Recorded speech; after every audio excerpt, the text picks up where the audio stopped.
2022090240.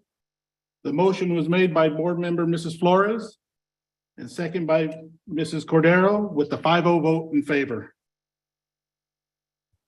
Item B, Public Employee Discipline, information was shared. Item C, CSCA, no information to report out. Item D, Labor Negotiators, SMEA, no information to report out. At this time, we'd like to have Sanchez Elementary. Please come up and lead us into the Pledge of Allegiance. Yes. Yes. Good evening. Good evening. Are Good you evening. on? No, you hit- Press the, yeah, there you There, there now you I'm on. go. we're learning. Right? Right. I'm Dr. Elliott, the proud principal of Sanchez, David J. Sanchez Senior Elementary School. And this is our leadership team. Go there. And they're going to lead the flag salute.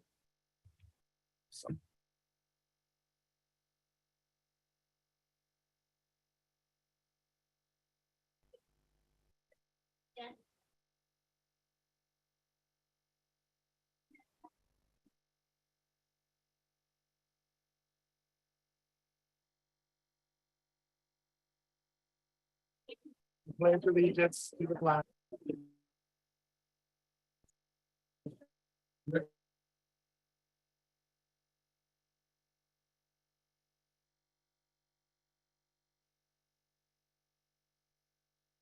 Okay, they'll be back with us in just a minute. Right now, we're going to invite Clark's second class on up. Board members, will you please step down and join us? Oh, yeah.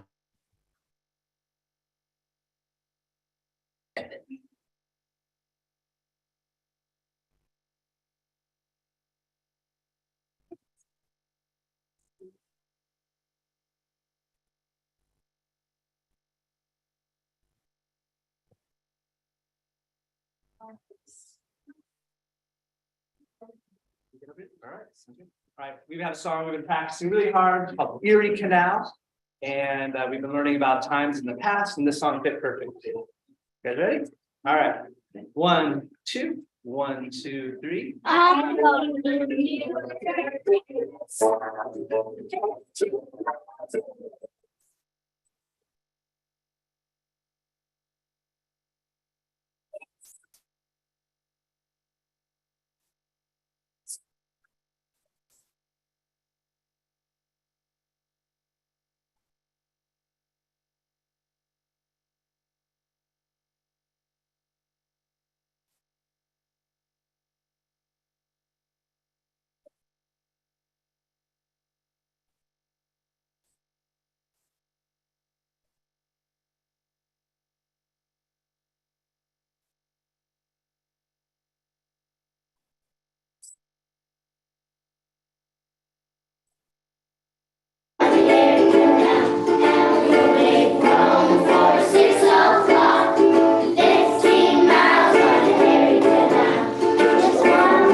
You got it?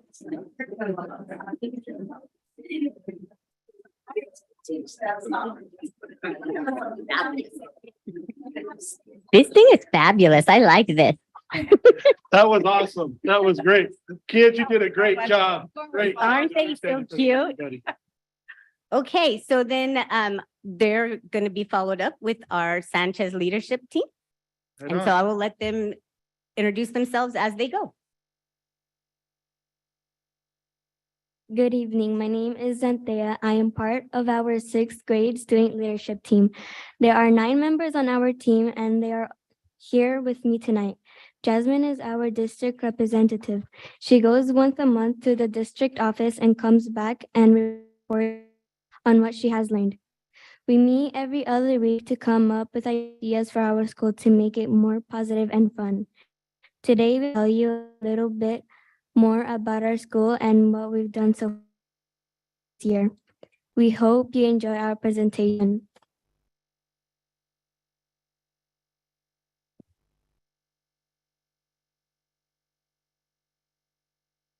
Hello, my name is Ivana. To celebrate Constitution Day, we had a day where classes performed songs for the school and students and teachers dressed up in traditional Mexican outfits. Parents were invited to attend. After school, we hosted a mercado where every grade sold various items like chips, tamales, popcorn, and pizza. All our families were invited to come and celebrate with us. It was very crowded, but there was a turnout. We are hosting 2 more mercados this year. Hello, my name is Zach. So every year at Sanchez, we host a jogathon. We raise money for our school so that we can buy supplies that our students and teachers need. This year was one of our best years yet. We raised 16,390 and 17 cents. We had so much fun, as you can tell from the pictures. This was my last year being at in the Sanchez jogathon, but I will remember it. Flag football. Hello, my name is Eddie, and today I will be talking about flag football. We have sports after school. Right now, we are in our flag football season. We will also be having volleyball, track, and soccer. I play on our flag football team. Flag football is fun and also challenging. Our team is heading to the Super Bowl tomorrow at 7 o'clock at Pioneer High School. I am proud to say our team is undefeated. Go Sanchez Lions. Right on.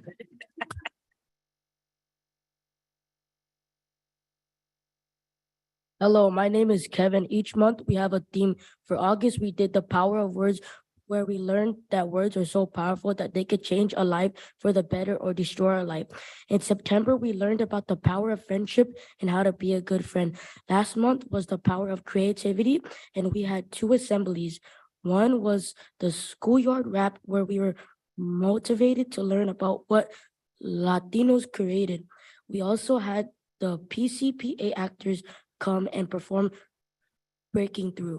This month, our theme is the power of gratitude, and we had an assembly learning that focusing on the positive and finding something to be thankful for can help us in difficult times. Today, we are thankful to be here presenting to you. Hello, I am Aixa. At Sanchez, we do composting after we eat our lunch. When we compost, we are helping prevent food waste by converting our food scraps. We have to separate our trash from our food. At first, we were not very good at it, but now it goes really quickly. We feel great that we are helping our community in this way. We wanted to say thank you to the City of Santa Maria for coming to our classrooms and teaching us about composting. Good evening, board members. My name is Diana. At Sanchez, we celebrate Red Ribbon Week. The majority of our students participated and wore red on Monday, wore backwards on Tuesday, dressed to impress on Wednesday, brought anything but a backpack on Thursday, and wore pajamas on Friday. We learned to say no to drugs, alcohol, and live a healthy life. These a couple of pictures of some students participating. Hello, my name is Ruth, and I am here to tell you thing we are celebrating tomorrow at Sanchez. We will be celebrating Veterans Day by hosting a breakfast for the veterans, and classes will be performing by singing or doing a poem. We want to honor all the veterans that served our country. Hello, my name is Jasmine, and I am Sanchez sixth grade district representative. We hope you enjoy learning more about our school. We have many great things planned for this year. We will be starting a kindness campaign. We're showing the power of kindness with one word can change your life. Thank you for having us tonight. Roar High, Sanchez Lions.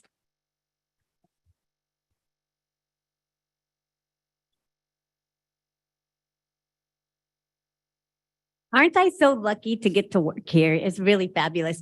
So as they mentioned, our monthly theme this month is the gratitude. And so on the left is all of the students. They all got a slip of paper to fill in what they're grateful for. And then I put it all into the computer and did a word cloud. So you can see that the Sanchez students, they're most grateful for their family and their friends. We loved how often we saw school and teachers and getting to learn and helping others. Our students have the biggest hearts and we're super proud of them. My favorite answer though was my sister, but in parentheses, the little one. So I think big sister is just out of luck. I don't know who big sister is, but that one really made me laugh. So on that, we wanted to end with Sanchez has a gratitude jar for many of the departments and teams in the room. And so the Familia Sanchez is really grateful. The adults are very grateful for our students, but we're also very grateful for our teachers. And we have an amazing support team with our bilingual instructional assistants and our student supervision aides, our food service team, our office team, and our custodial team. We're also very grateful for our families. We have over 90 families doing the Factor class right now. And so we're in week 3. And we, like I said, have over 90 attending. We have more than that registered, but we have 90 attending. Our PTC is super supportive of everything that we ask. And they just say, okay, and we appreciate that. Our school site council and our English Learners Advisory Council has just jumped right in and helped us with all of our budgeting and our planning, and then supporting all of the events that we like to do. But in addition, we really wanted to put a great big piece of gratitude out there to our extended familia. So all of these teams have supported us greatly at Sanchez. It's amazing how often I pick up the phone and call and be like, this is what we want. And then people are like, okay, how can we help? So we would like to extend our gratitude to the IT department, to food services, to human resources. You keep filling our openings, man. We're super impressed with everything you're doing. Teaching and learning, it's just like, okay, what do you want? Okay, we'll do that. The IMC is supporting us right now when our librarian is out. Expanded Learning has just approved all kinds of crazy fun stuff that we're going to be starting in January. We're super excited. The special ed department has been super helpful in helping us adjust and change to all of our differing needs on sites, and we're very grateful. Plan alignment, Mr. Humphreys had to come out, Dr. Humphreys come out like 3 times as I learn and get everything straight, but I mean, we're very appreciative. Pupil services and family engagement and family outreach have all been super helpful this week. We've had a bit of a rough week. So we have a lot of gratitude. So we're on last week,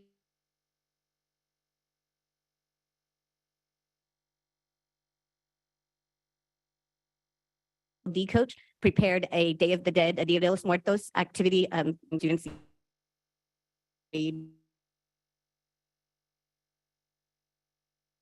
to that, I do want to call out the beautiful board. The pictures align to the slides the students shared, and then their student work examples for all grade levels.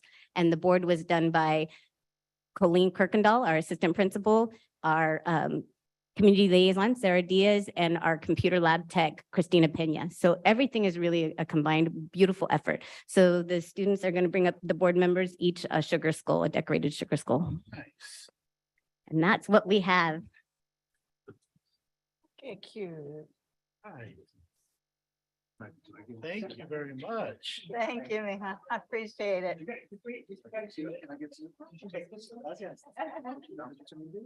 Thank you very much. Oh, very nice. Very nice. Oh, man. Thank you. Thank you. Thank you very much. This is wonderful. Also, you invited us to tomorrow's event. I will be there tomorrow for the Veterans Service and Ceremony. The last time you had that event, I was invited and I went, and I took my grandson. And he was thinking about the service at that particular time. And now it's been 3 years, and he's almost 3 years. And he is in the service. He is in the Army. He's at Fort Lewis. But I remember standing with him and just watching him during your school hosting that event. And I'm not sure if that convinced him, but before I knew it, we were going to a swearing in ceremony on his behalf. So thank you. And I'm anxious to see tomorrow's celebration also. Thank you for all you presented to us today. Yes.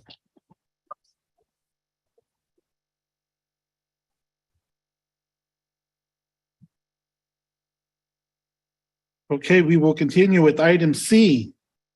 The Student Leader Advisory Team Report.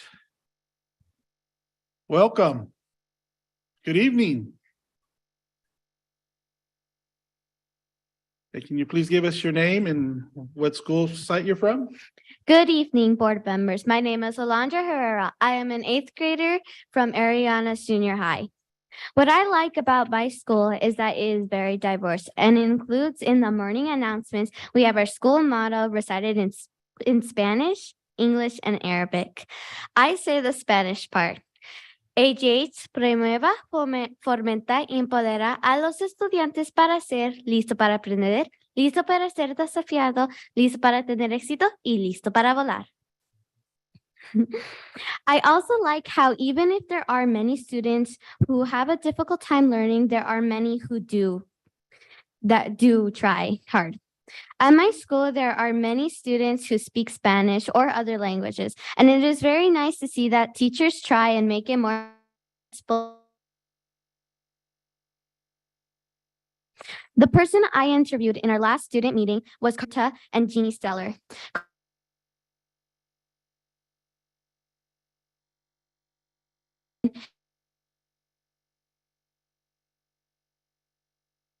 2,000 meals a day. The main job of his department is to feed all students, as it says into the name. Collecting data is very important for this department because every meal has to meet certain expectations, and feeding that many students, it is very important to be very accurate. Some areas that this department can improve on is getting more student opinions and adding more beverage options. More student opinions will help to make sure that food will not be wasted when students throw them out. Beverage options means that more students can be hydrated and lactose intolerant students can have an option. Leadership is a very important quality for a person to have. Some qualities of a leader are to be confident, have a strong voice, but most importantly, to be a good listener. Some qualities that I am good at is having a strong voice, motivating others, and being confident. Some areas I need to improve on is working on listening, being organized, and taking risks. At our last student advisory meeting, we met with Allen Hancock College student ambassadors and talked more about what leadership is and did different activities. One of the activities was telephone combined with charades and a teamwork activity to help get a hula hoop to go through the whole circle. A project that we want to start is a kindness project. Kindness is essential to receive to maintain peace. There are many students that we need to focus on and understand why they do the things they do and if they need help. I am thinking of doing a kindness marathon at my school, and whoever is kind and stays on track gets a reward. I want to talk about this to the culture and climate team. Some things I am looking forward to is cooking the next time we meet with the other students of the student advisory team.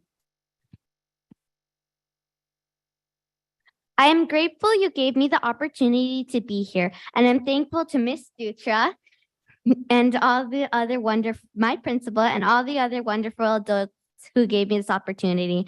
I hope that you all have a good rest of your meeting and evening and hope that we see each other again. Thank you. Thank Thank you. you.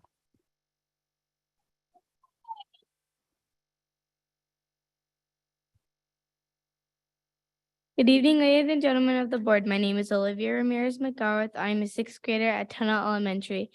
I would like to thank you for giving me the opportunity to speak here tonight. On October 28, 2022, I had the pleasure of interviewing Miss Nicole Wiseman.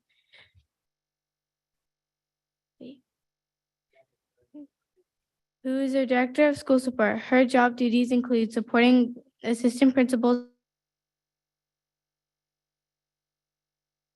She supports children whose primary language is not English or English. We discussed that her department only has 2 people, her and Sid. Although she only has 2 people, and she still is involved with every department in the building. One thing I thought was fascinating was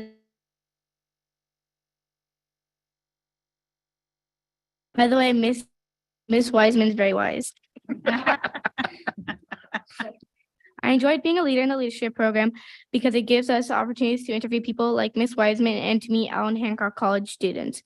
The Allen Hancock College students told us to think about what good traits are in a leader. Mine are organization, management, and being supportive.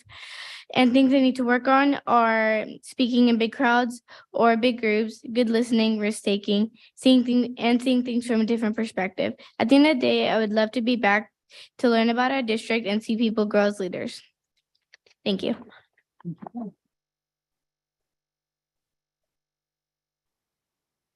All right. Good evening, board members. Hello, my name is Nayeli. I am an 8th grader in El Camino Junior High. Go Titans. In my school, I like it how all the teachers have all the students equally engaged in academics and do not give up until they at least reach a 2.0 or above. The student advisory team I was in interviewed Melissa Dutra, the assistant superintendent who is in charge of instructional services. And Melissa runs 6 head departments and she plans in advance for students' academics and well-being.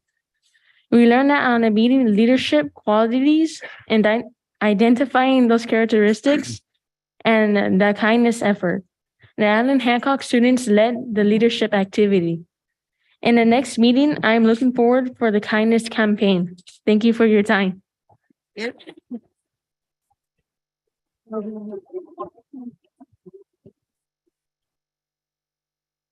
Good evening, board members. My name is Dominic Jimenez, and I am in 6th grader at Alvin Elementary. At Alvin, we follow the 4 B's. Be safe, be responsible, be respectful, and be kind. Be a tiger. Yeah. Tigers are also the most apex predator. I am part of my school's leadership team. We want our school to be clean and healthier, and for kids to follow the 4 B's and get ready for college. I interviewed Bonnie Wolfmoss in our library department. From this, I learned that the library department supplies the district with textbooks as well as other books to read and learn. The library department also wants kids to love books as well as the library. Bonnie wants to add more things to the library, such as pillows to relax on and interactive toys to attract students to want to spend time in the library. At the last district meeting, I learned about leadership qualities. Being the oldest of 4 kids in my family, it may almost seem natural for me to be a leader, but I'm still learning so much about myself. Boy. My leadership qualities are being an excited leader and being good at management.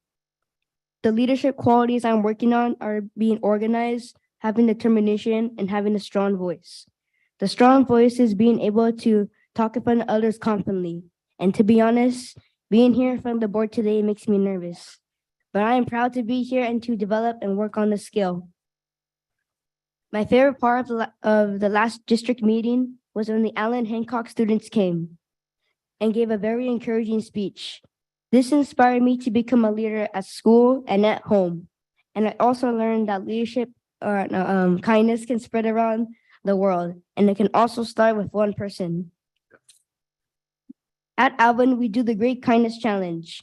This is where students are encouraged to live out the 4 B's and find ways to be kind to others, and also do little things around the school like pick up trash without recognition or being told to do so.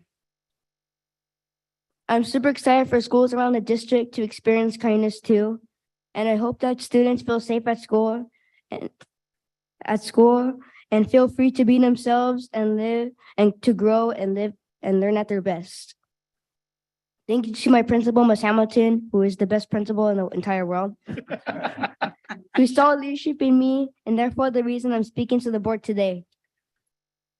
I'm also thankful for learning about the district and its unique system and also interviewing its members as well.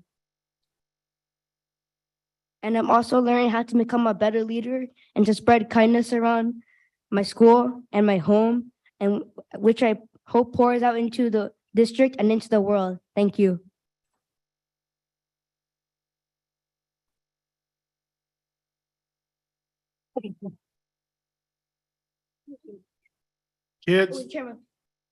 Kids, that was awesome. you guys are leaders.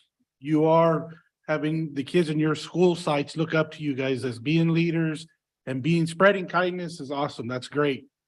You know, you got great mentors, and I want to say congratulations, mom and dad. Be very proud of your kids because it starts at home, and I can tell there's a lot of love at home and parents giving and caring for their kids. So great job, kids. Thank you.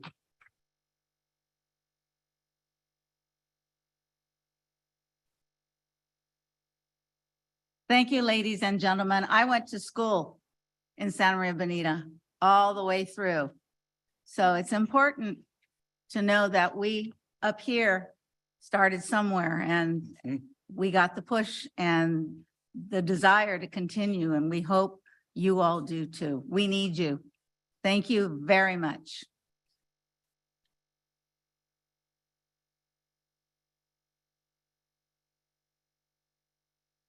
I also want to, just say how impressed I am. The students, you all are more articulate than a lot of the adults that I know. Like adults get more nervous than you do, and they sometimes get so scared that they don't speak up. But you all are, so you're actually modeling for the adults how to actually, speak in public and to be leaders. Also, as a fun fact, to the young man whose last name I think is Jimenez, I believe I had the pleasure of going to school with your parents, and so I feel so lucky that I got to be in high school with them, and now I get to see a proud product of their labor and their love. So thank you so much for doing such great work, and to all the students for presenting today.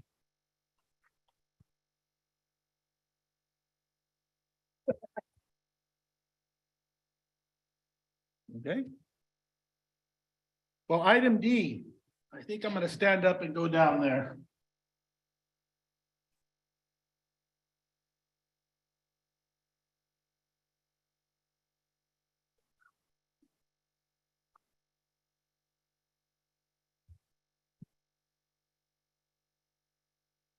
You're more welcome to stay if you'd like. Oh, you got homework? Okay. All right. Go do your. All right, Miss White. Mr. Morris, what's going on?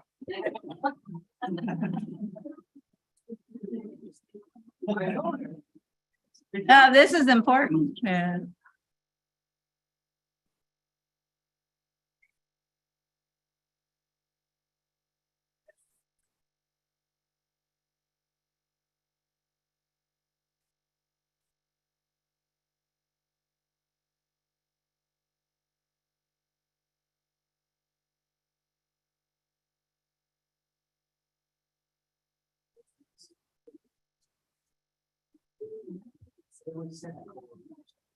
She was wise. She was wise. Yeah.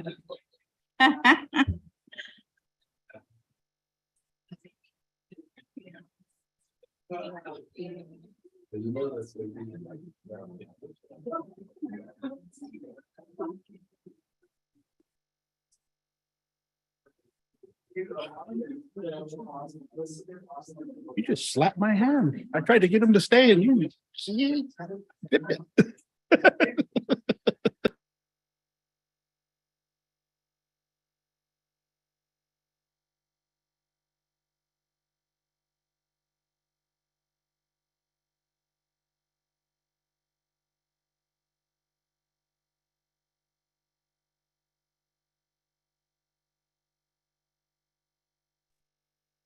Mhm. Well, good evening, everybody. This is an honor for me to give this award or this plaque to Mrs. Vita Marie Alvarez Flores. As you all know, she went to school through Santa Maria Bonita, as well as her kids. She was an educator. She's a mother. She loves all kids. And you are put on a pedestal because your heart is all about the kids, Mrs. Flores. From the day I've met you and the 6 years you've been on this board, I've been able to come to you with concerns and questions, and take your knowledge and use it and all your experience. I was at Jimenez a couple weeks ago, and there was some older kids there that were her students, and we were talking and asking, do you know Mrs. Flores? And I says, yes, I do, because they do. I found I was on the school board. She goes, oh my God, she was my greatest teacher.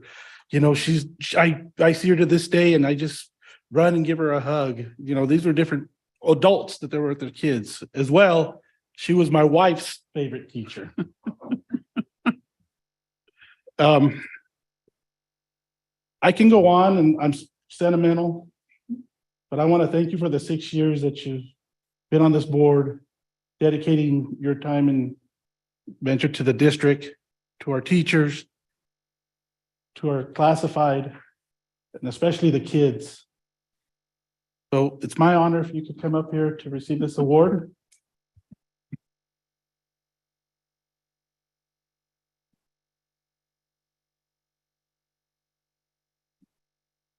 I don't want to fall on my last few. Ms.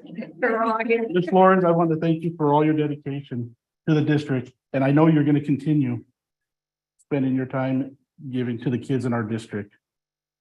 I just want to say thank you very much. I'm going to miss you so much from the bottom of my heart. Oh, I thank appreciate you. you for everything you have done for me.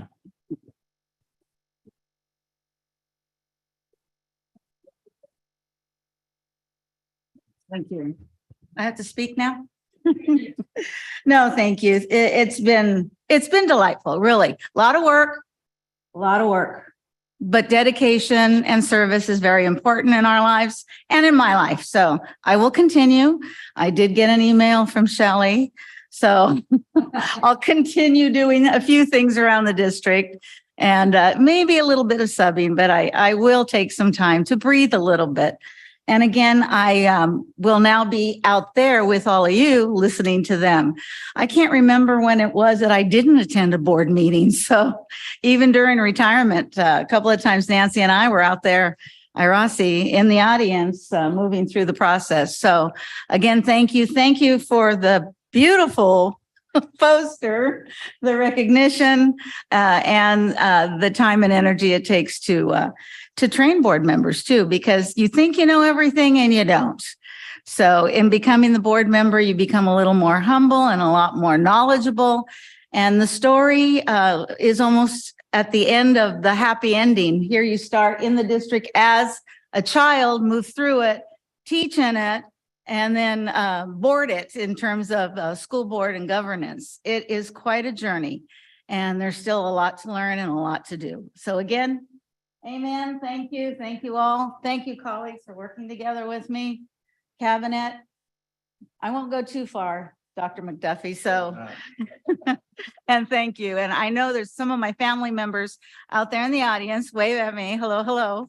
And I know that one of the daughters is at the basketball game coaching, so she can't be here too. Service, got to keep going. Again, thank you very much.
That is very cute. Notice how the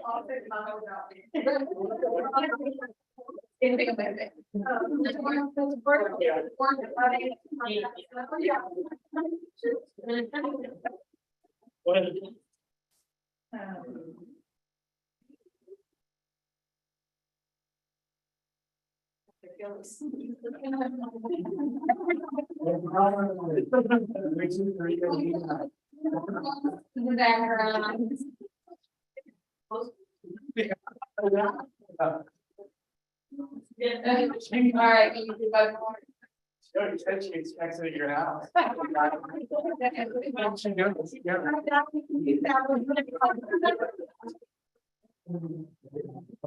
know, Jennifer isn't going, that's what she did.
Okay.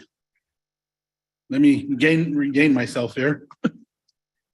Item E, calendar of up and coming meetings, activities and events. November 11th, Veterans Day, school district office is closed.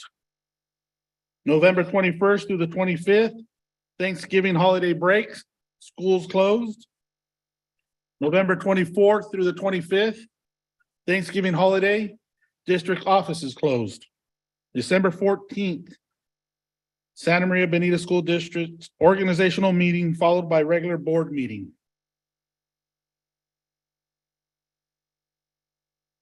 Item 4, public comment period. The public comments are intended for members of the public to address the Board of Education on items involving the school district. Such testimony shall be limited to 3 minutes each or 450 words per person, subject, and 15 minutes total each time. If an answer to a specific the board president will, if appropriate, direct administration to responding. Dr. McDuffie, do we have any public comments? Yes, we do, President Laura. If you will allow, there was some confusion with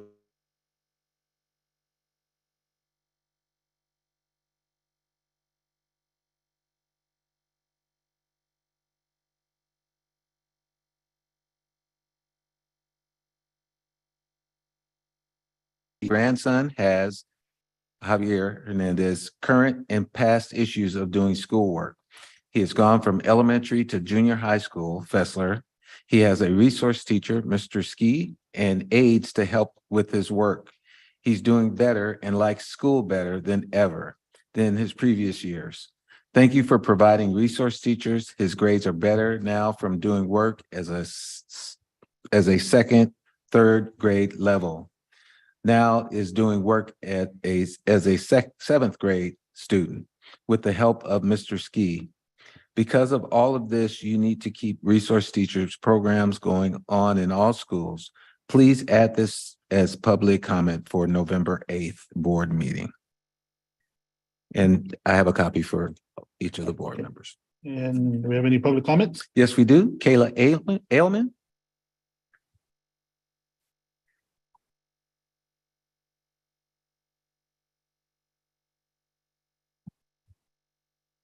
Good evening, welcome. Oh, good evening. That's been a fun night so far. Yeah. So I'm Kayla Ailman, the upper grade PE teacher at Battles. So hello again. I just first want to thank Dr. McDuffie for visiting Battles. It was a really cool visit to just explore our campus and just explore areas of need. And so tonight I wanted to expand on our need for refillable filtered water bottle stations. So according to teenhealth.org, dehydration occurs when the amount of water in the body has dropped below the level of need for normal body function. So a drop in water from the body can occur during exercise or PE, when ill or unavailable access to water. Dizziness, lightheadedness are the most common symptoms, but they also can include nausea, going to the bathroom less, being lethargic, rapid heart rate, and even inattention. So because of these things, I just want to note that we have 10 water bottle, or not water bottle stations, but water fountains for students, and at least one in the office for staff. And we have no water fountains with high quality filtration or refillable stations at our site. I service 325 students and about 14 or more teachers. And I noticed down the hall, there's a really cool water bottle refilling station that has over 10,000 like sips or water bottles saved. And I thought, how motivating for our students would that be if we had one at school for them to see the numbers climb as they use the station. So I found some programs that are through the county that could be an option. One is the Water Board Central Coast. One is the Santa Maria Community Environmental Council Rethink the Drink Initiative. And one is Orfela Foundation. And assistance from the community, and as we work together, that's really high quality for our students. So thank you, and we hope to see you again. Thank you.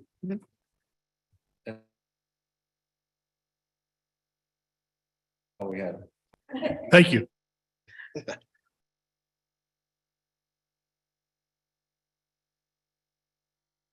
Approval of agenda as presented. I'll move to approve the agenda as presented. Ms. Cordero moves, seconds, roll call. Mrs. Cordero? Aye. Mr. Hollinshead? Aye. Mr. Valencia? Aye. Flores? Aye. Mr. Lara? Aye. Item 6, consent items. I'll move to approve the consent agenda as presented.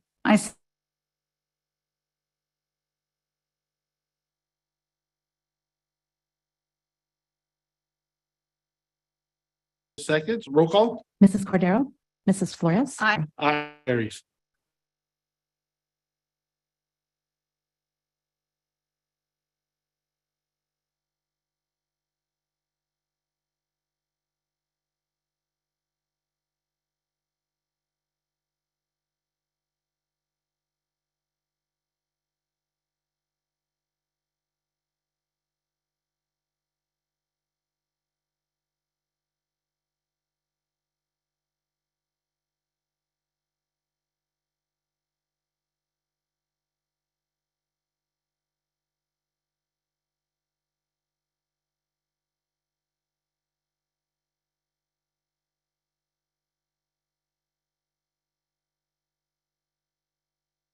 For that approval.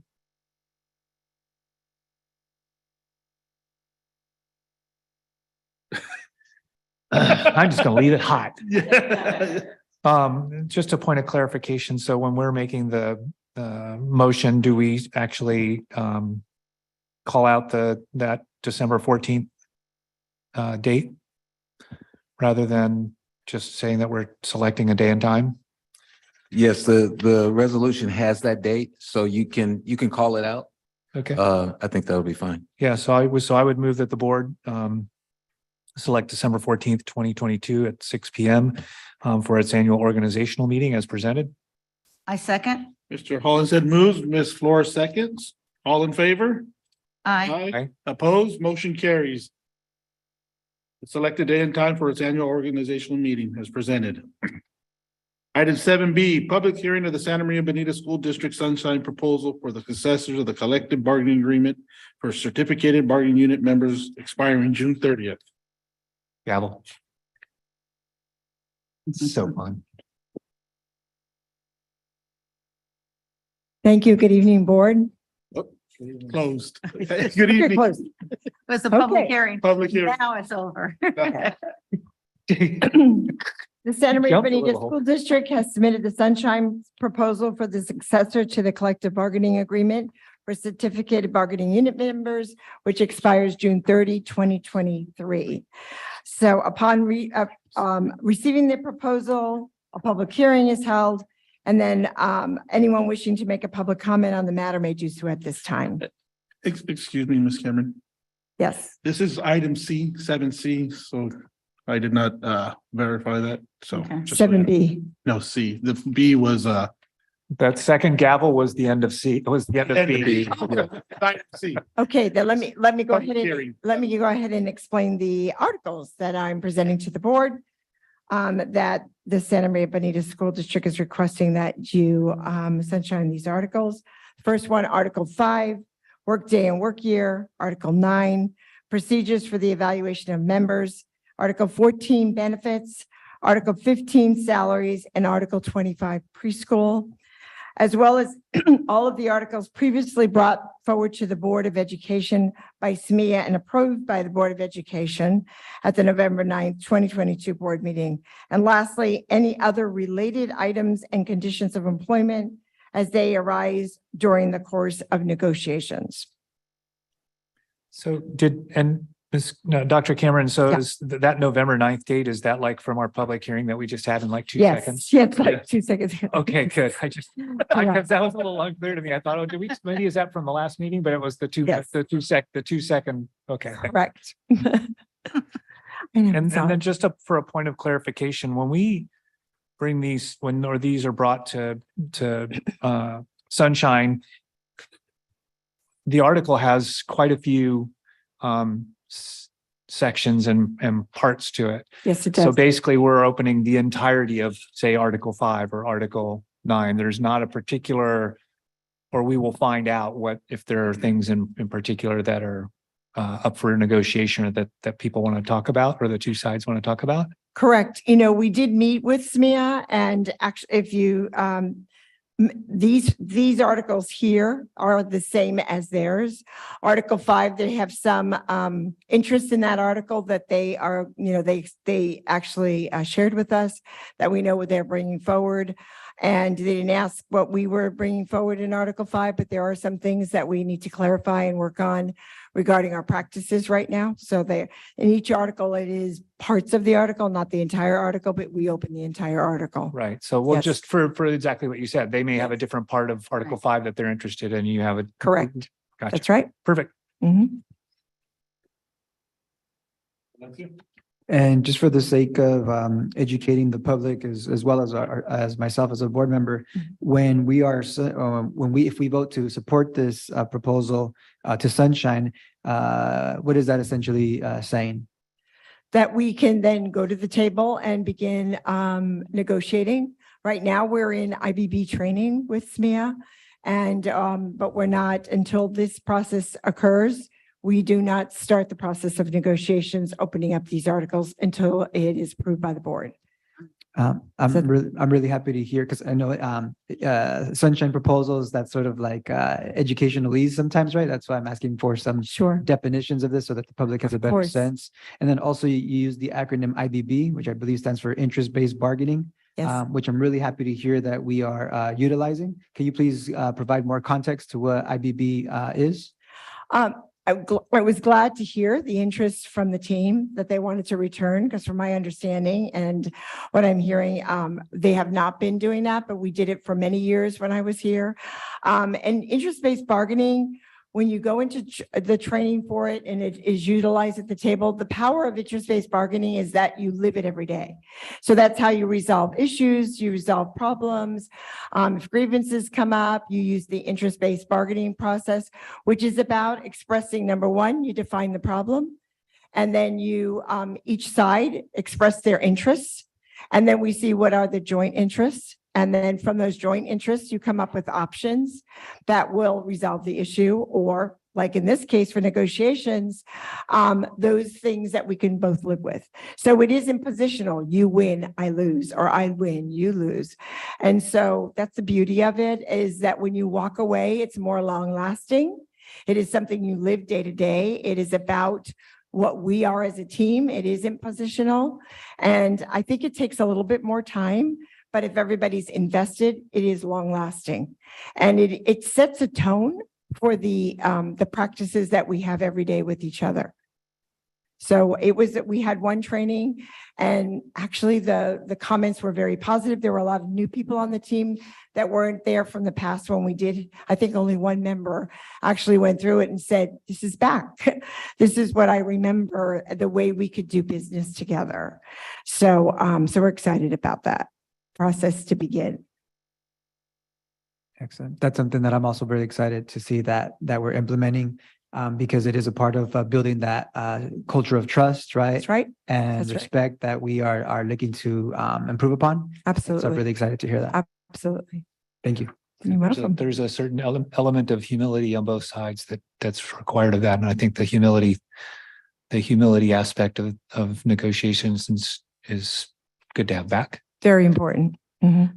And Absolutely. Joanna, I know that one of the goals was that the board be trained also. And I believe Linda and I attended the first go round. Was it last year? I lose track of the IBB training. Yeah, gosh, thank you. So I'm looking forward to you, Ricardo, and the others to have that opportunity, because it's very Yes. worth it. Very. And Yes. thank goodness we've been talking about it for a while up here too. So, I agree. Mhm. so thank you. You're very for that. welcome. Do I have a motion? I'll motion that the Board of Education approve the Santa Maria Bonita School District Sunshine Proposal for the successor to the collective bargaining agreement for certificated bargaining unit members expiring on June 30, 2023, as presented. I'll second. Mr. Valencia moves, Ms. Cordero second. All in favor? Aye. Opposed, motion carries to approve the Santa Maria Bonita School District Sunshine Proposal as presented on Thank you. June 30th, 2023. Thank you, Dr. Cameron. Item D, board authorization to purchase information technology goods and services utilizing California multiple award schedules. Mr. Beecher, good evening. Good evening. Thank you, President Lara. We have an item for the board tonight. And Ms. McKnight will be sharing with you the information related to it, to again, make important investments in the things that the district needs and stay in alignment with purchasing regulations for the state of California. Good evening. Good evening, board members, Superintendent Dr. McDuffie and Cabinet. This item is to purchase, actually, we're going to be utilizing it to purchase Chromebooks. And typically we bring cooperative purchasing agreements and CMAS schedules to the board as consent items.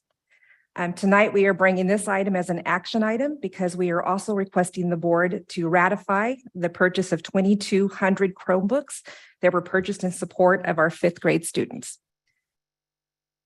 On October 20th, 2021, the California Multiple Award Schedule, a state cooperative purchasing program, competitively bid information technology goods and services.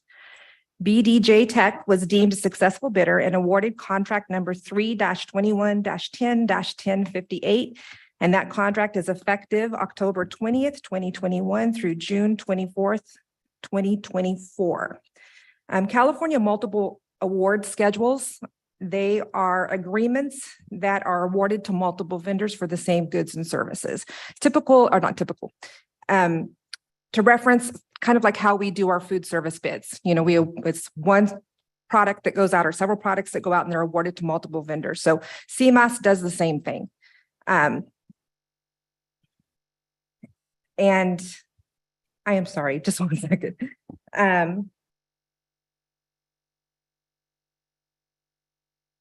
The successful bidders are issued their own individual contract, and they all fall under the same CMAS schedule number. We previously brought a CMAS agreement to the board for information technology goods and services. However, the Chromebooks that were purchased, it was discovered that the specific schedule for BDG. I am having a hard time tonight. I You're all right. apologize. Take a deep breath. I have those kids come up and give me a lesson. I'm telling you. It's all good. You're all right. Oh, my goodness. I am so sorry. Okay. Let me try this again. The specific schedule that we brought before did not include BDJ Tech, their specific schedule in our original board item.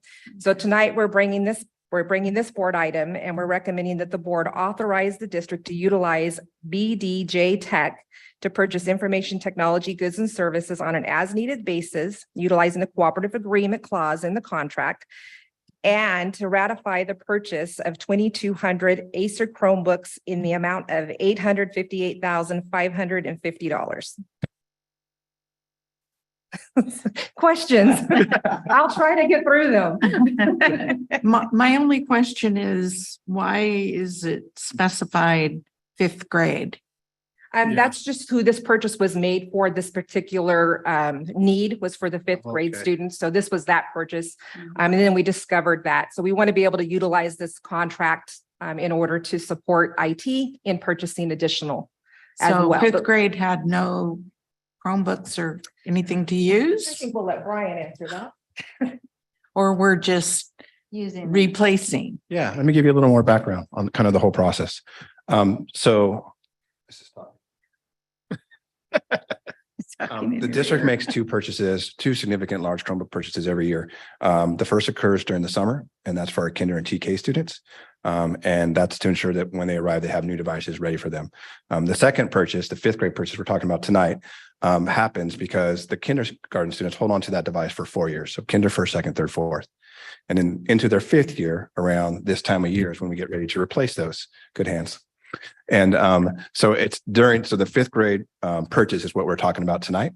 And so they already had their devices. Those are the devices they got as kinder, but their time is up for replacement. So we started to replace those, right? And then those fifth grade students will continue to have that 5, 6, 7, 8, Yeah. right? In eighth grade, so there's an additional 4 years. And so we could get life out of it. I know there was some questions about just kind of some deeper questions had come from the board regarding like our process to select the Chromebooks. So what we do is in advance of this, we start collecting Chromebook demos to bring on. We start benchmarking those, checking the speed, the battery life, and that sort of thing. Because those are going into the hands of 5-year-olds to 13-year-olds, durability plays a big part of that. Yeah. And so we run tests, and then we run a matrix that keeps track of all the different Chromebooks we've looked at, and we test those. And then we looked at against external resources that are doing the same thing. So we look at other folks who do this same work, and we compare our numbers to theirs to make sure it all aligns. And then we start reaching out once we've identified this particular Chromebook that we're interested in, to make sure that the quantity that we need is going to be there when we need it to fall in line, right? Because we might fall in love with the Chromebook, but maybe because of, again, COVID shortages and that sort of thing, the demand or the quantity that we need, 2,200 Chromebooks may not be there when we need it, right? Yeah. So we have to make sure that happens. And so what happened here tonight was the bid that we'd been using in the past had expired. We missed it, but the vendor still was willing to honor the contract as they typically always are. And now we're just putting things right by making sure that we've got ourselves lined into this contract so we can use it then and continue to use it in the future. Gotcha. Got it. So they are honoring it. Absolutely. Yeah. And then it'll continue Yeah. until So- 2024 when you Yeah, make so that we're- transition for the TKs coming in. That's correct. So we're getting the same pricing regardless of even though we're out of order here is the alignment of how we would have preferred to do this. Yeah. And what's nice too is once you have this in place, let's say we needed to buy 100 Chromebooks. Normally, if we had to go out and buy 100 Chromebooks, we're looking at a different price, but because we're locked into that purchase because of the quantity and using the CMAS contract, we're going to get that great pricing, Yeah. right? For even the smaller purchases in the future too. So it works out really good for the district. Whether large or small, you're still getting the Yes, sir. the deal, the package deal. So that's good. Good. Thank you. Yeah, and I appreciate the context to the process that we used to purchase the Chromebooks because in my experience at Santa Maria High School, when they initiated the 1-to-1 ratio of laptops, many of my students had complaints about like the laptops that were chosen. And so if we're going to make a significant investment, right, in over 2,000 laptops, then we want to make sure, right, that they've been, tested. And I'm glad to hear that you all have a matrix to follow, right, to think about, how to test drive these laptops, compare them to others.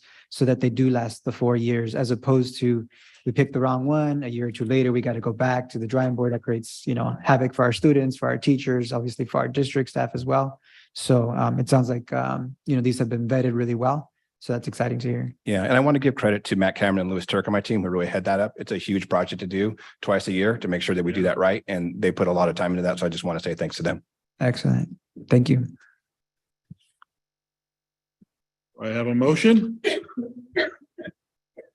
I will move to authorize the purchase information technology goods and services utilizing public contract code 20118 from BDJ Tech.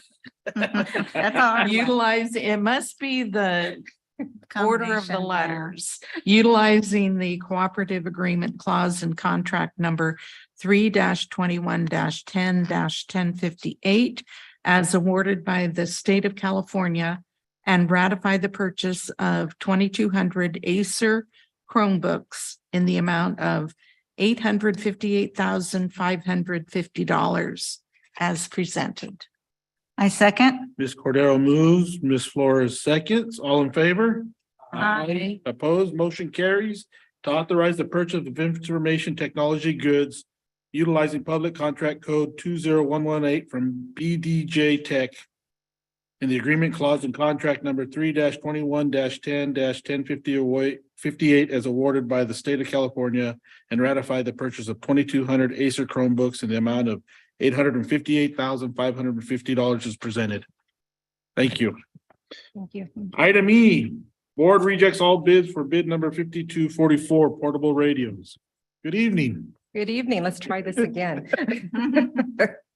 So this project calls for bids for the purchase and on-site programming of 485 portable two-way radios. The notice for calling for bids was posted on Planet Bids as well as advertised in the Santa Maria Times. We had 10 prospective bidders download the bid documents and 3 bids were received. The results are below. We are recommending that all bids are rejected and the project be rebid because the low bidder was non-responsive to the specifications for failure to submit a complete bid packet. And the second bidder came in with a lead time of 210 days, which would not meet our needs. So we really are wanting to get these radios out into the hands of our staff. Yeah. So we are requesting that you reject the bids tonight, that the board rejects the bids, and that we rebid the project. We have already posted out an RFP. We're going to utilize an RFP method so that we can take other things into consideration, such as lead time, as well as their on-site programming, their plan for that. We did post that out today, and it is our hope that we'll be able to bring that back to the board for award in December, so that we can try to move this, fast track this and move it forward and get those out there where they need to be. Are you expecting the same bidders to probably rebid? I do, and I think that we may even have a few more. We posted it out today, and we've already had some other companies download those documents. We also had the district representative contact us because when he saw that we were recommending rejecting all bids, he wanted to know why. So we reached out to him, or he reached out to us, and we had a conversation with him and kind of let him know, what was taking place. And I know that he is going to reach out and kind of coach his distributors as well as to the process. Yeah. And then we also are in our bid documents, anything that needs to be submitted at the top, we put in red, submit with bid. However, in this case, we are actually changing that to say complete and submit with bid because the low bidder did submit the documents. They just didn't fill them out. So they basically just scanned the document back into the bid file. So we're changing that. In red, we're now putting complete and submit in Planet Bids. So we can maybe be a little more clear. And then we're really emphasizing on lead time and applying a points value to that lead time. So we can try to get those in hopefully in January. That was going to be my next question. So you're going to put a time frame when whoever gets the bid, this is when we would like as a district have these radios on hand? So it will be up front. So in the RFP documents, we put in a criteria for lead time. And so we have Under 30 days, they can get so many points, and 30 to 40 days is so many points, because our goal is to try to get those in January. So hopefully when staff comes back from winter Yeah. break, hopefully we will have those here in program. That's the goal. Yeah. Yeah, that's. Okay. I'll Mr. move that the Valencia? board, Oh, hold on a second, Linda. Do you have a follow-up question? My question is, what is the objective in purchasing these devices, these two-way radios? How do they operate, and what is the objective for purchasing them? So let me have Javier come up and speak on that.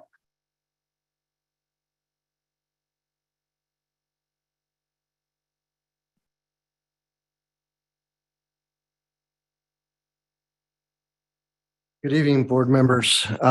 So we've received several requests from sites asking to have this tool, so that way their staff can communicate amongst each other. So we have PE teachers that use radios. They're out in the fields a lot of times, and they need to be able to talk to the admin if something comes up, if there's an emergency, they're able to be contacted and communicated with. Is this for all the school sites or just Yes. No, all 21. Okay, excellent. Thank you. Welcome. okay, administrators use these, custodians use the two-way radios. There are multiple staff members at every site that need access to a two-way radio, so Yeah. they're a must for communication. Yes. Yeah, I've Especially been, on junior high school campuses. well, I've been at elementaries Especially. where they've been needed as well. Yeah. I think at first glance it seems two-way radios. Wasn't that like a 30-year-old technology or something, right? But it makes sense within a school setting, that immediate contact. So thank you. Welcome. Do I have a motion? Linda was starting it. Oh, I'll move that the Board of Education reject all bids for bid number 5244 portable two-way radios as presented. I'll second. Ms. Cordero moves, Ms. Flores second. All in favor? Aye. Opposed, motion carries to reject all bids for bid number 5244, both two-way radios as presented. Thank you. Have a nice evening. Item 8, discussion item, student wellness. Ms. Dutra, good evening. Ms. Wiseman, good evening. Good evening. Good evening, board members, superintendent, and members of the public. Tonight, the instructional services team, which includes school support, plan alignment, teaching and learning core, teaching and learning supplemental, pupil personnel services, and special education, will be presenting together information on the programs and services in place to develop and support protective factors which promote the healthy development and wellness of our students. This is a time in education like no other. Many of our students are struggling with trauma, mental health issues, depression, anger, and our schools are doing everything possible to support each one.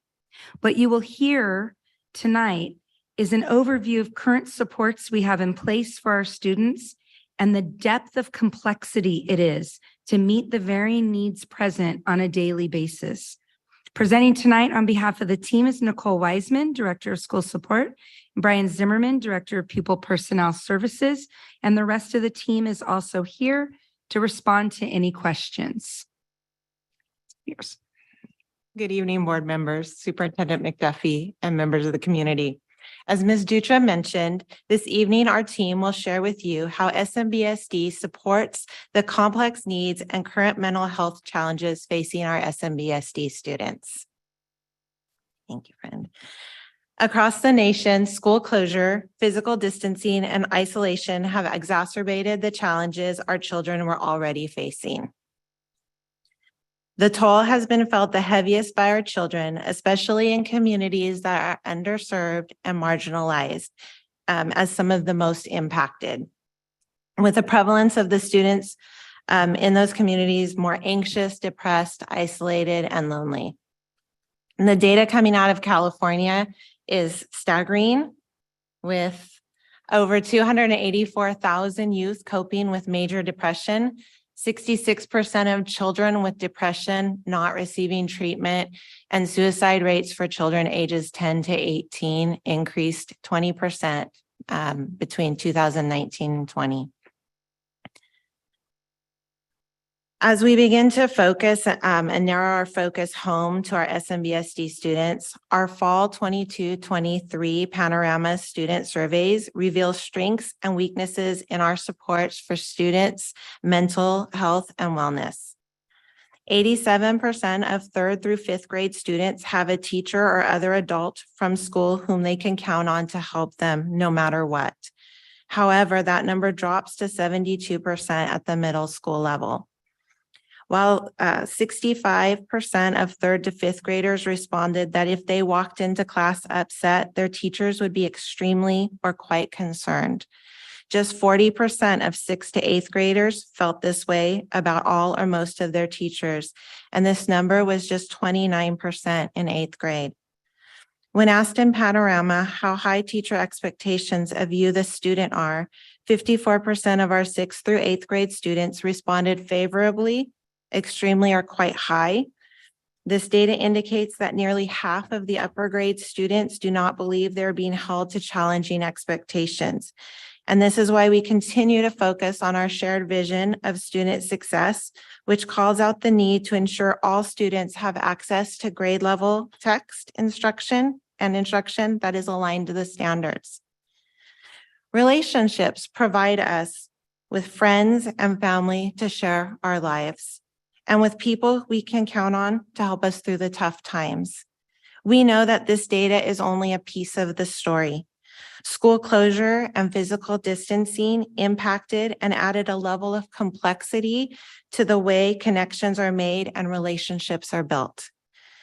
We are finding that some of what used to work in building relationships may not be working now, may not be as effective.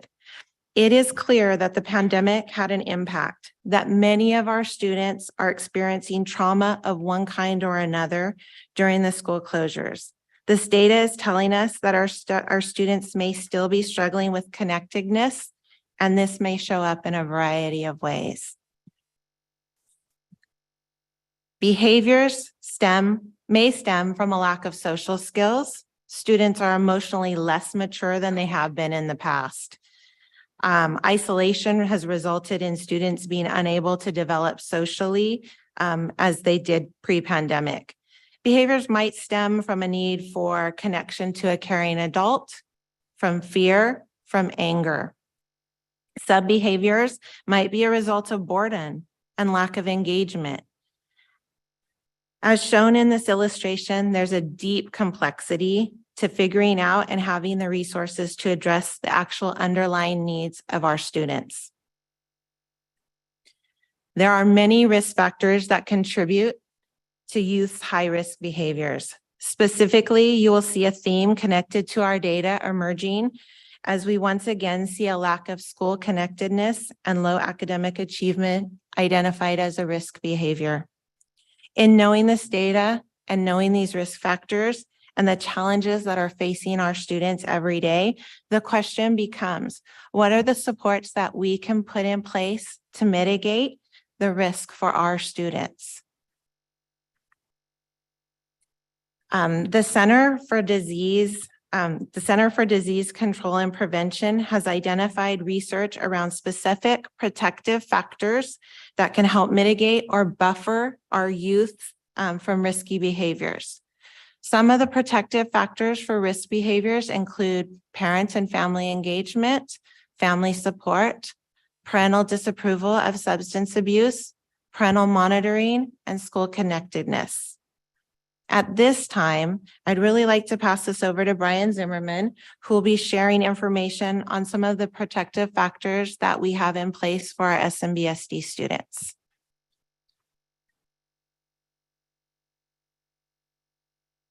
Thank you, Nicole.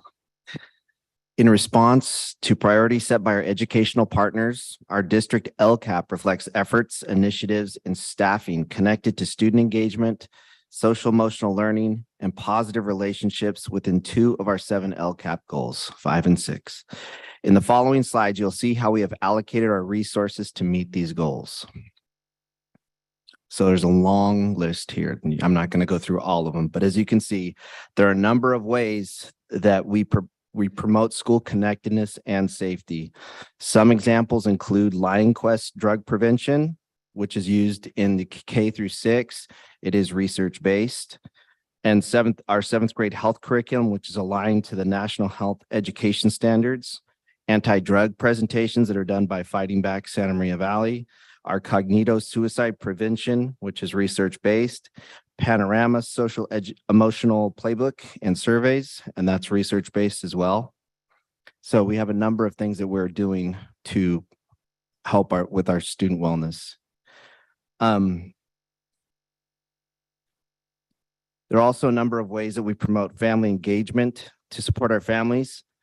To name a few, we'll be having 4 family resource centers. They'll be located we already have one on East Enos behind Battle School. We'll have one at Oakley. We'll have one at Bruce, and we'll have one at Adam coming up. So we will be having four resource centers where parents can come get information and be connected with resources within the community, within walking distance, most of them within walking distance to their home. We also have a variety of parent committees, parent institutes, and classes for families. We've provided you many different levels of supports for students. What we know is every student doesn't need every single thing. What they need is very complex for the adults to navigate and ensure that correct supports are provided to each student based on their needs. So to illustrate how this works, we have a few scenarios to show you how these services work together depending on the specific needs of the student. And again, these are not typical Santa Maria Bonita School District students, but you do see them from time to time, and these are cases that I've seen. So the situation here is we have a young man who has had marijuana use, has past and current violations. His parents are divorced. His dad has moved out of the area. His mother does not attend school meetings, and student does not have respect for mom and will not follow her instructions. So what are some of the things that we do? Tier 1 that we do with all students. These are outlined in black. So and I'm not going to read them all to you, but these are things that are done with every student in every classroom. Now, when you have these additional factors that we bring in, what are some other things that we can do to help this child? We have a cannabis treatment program that the student can attend. And this involves not only classes, depending on how much marijuana a student has, depends on the level of consequence, numbers of hours of class, and then the numbers of hours of community service. We have an outreach mentor that the student can start talking to discuss problems. They can set their goals with the outreach mentor and talk about how they can correct their behaviors. There's a class for mom that she can attend because she needs to set boundaries with her students so she can go to the Strengthening Families classes that are free of charge. We also have a family outreach advocate that can help the parent attend meetings that they're missing. So the family outreach advocate really ensures that if parents are missing their appointments, if they're not following up, that they're able to help them to navigate the system. Sometimes they feel intimidated, and the advocates are there to help them to navigate the system. Also collaborate with the feeder principal to ensure, I can't remember what I put on this one. Ensure at elementary that the younger sibling at the elementary school would receive support as well, because they live in the same home, parents are divorced, dad moved out, so most likely the sibling is experiencing difficulties as well. So not just treating this child, but also treating the siblings to make sure, so that collaboration between principals is vital here. Brian, can I ask a question real quick? Yes. Go back to the young man that we're talking about right now. What kind of timeline would this child have in terms of getting those services?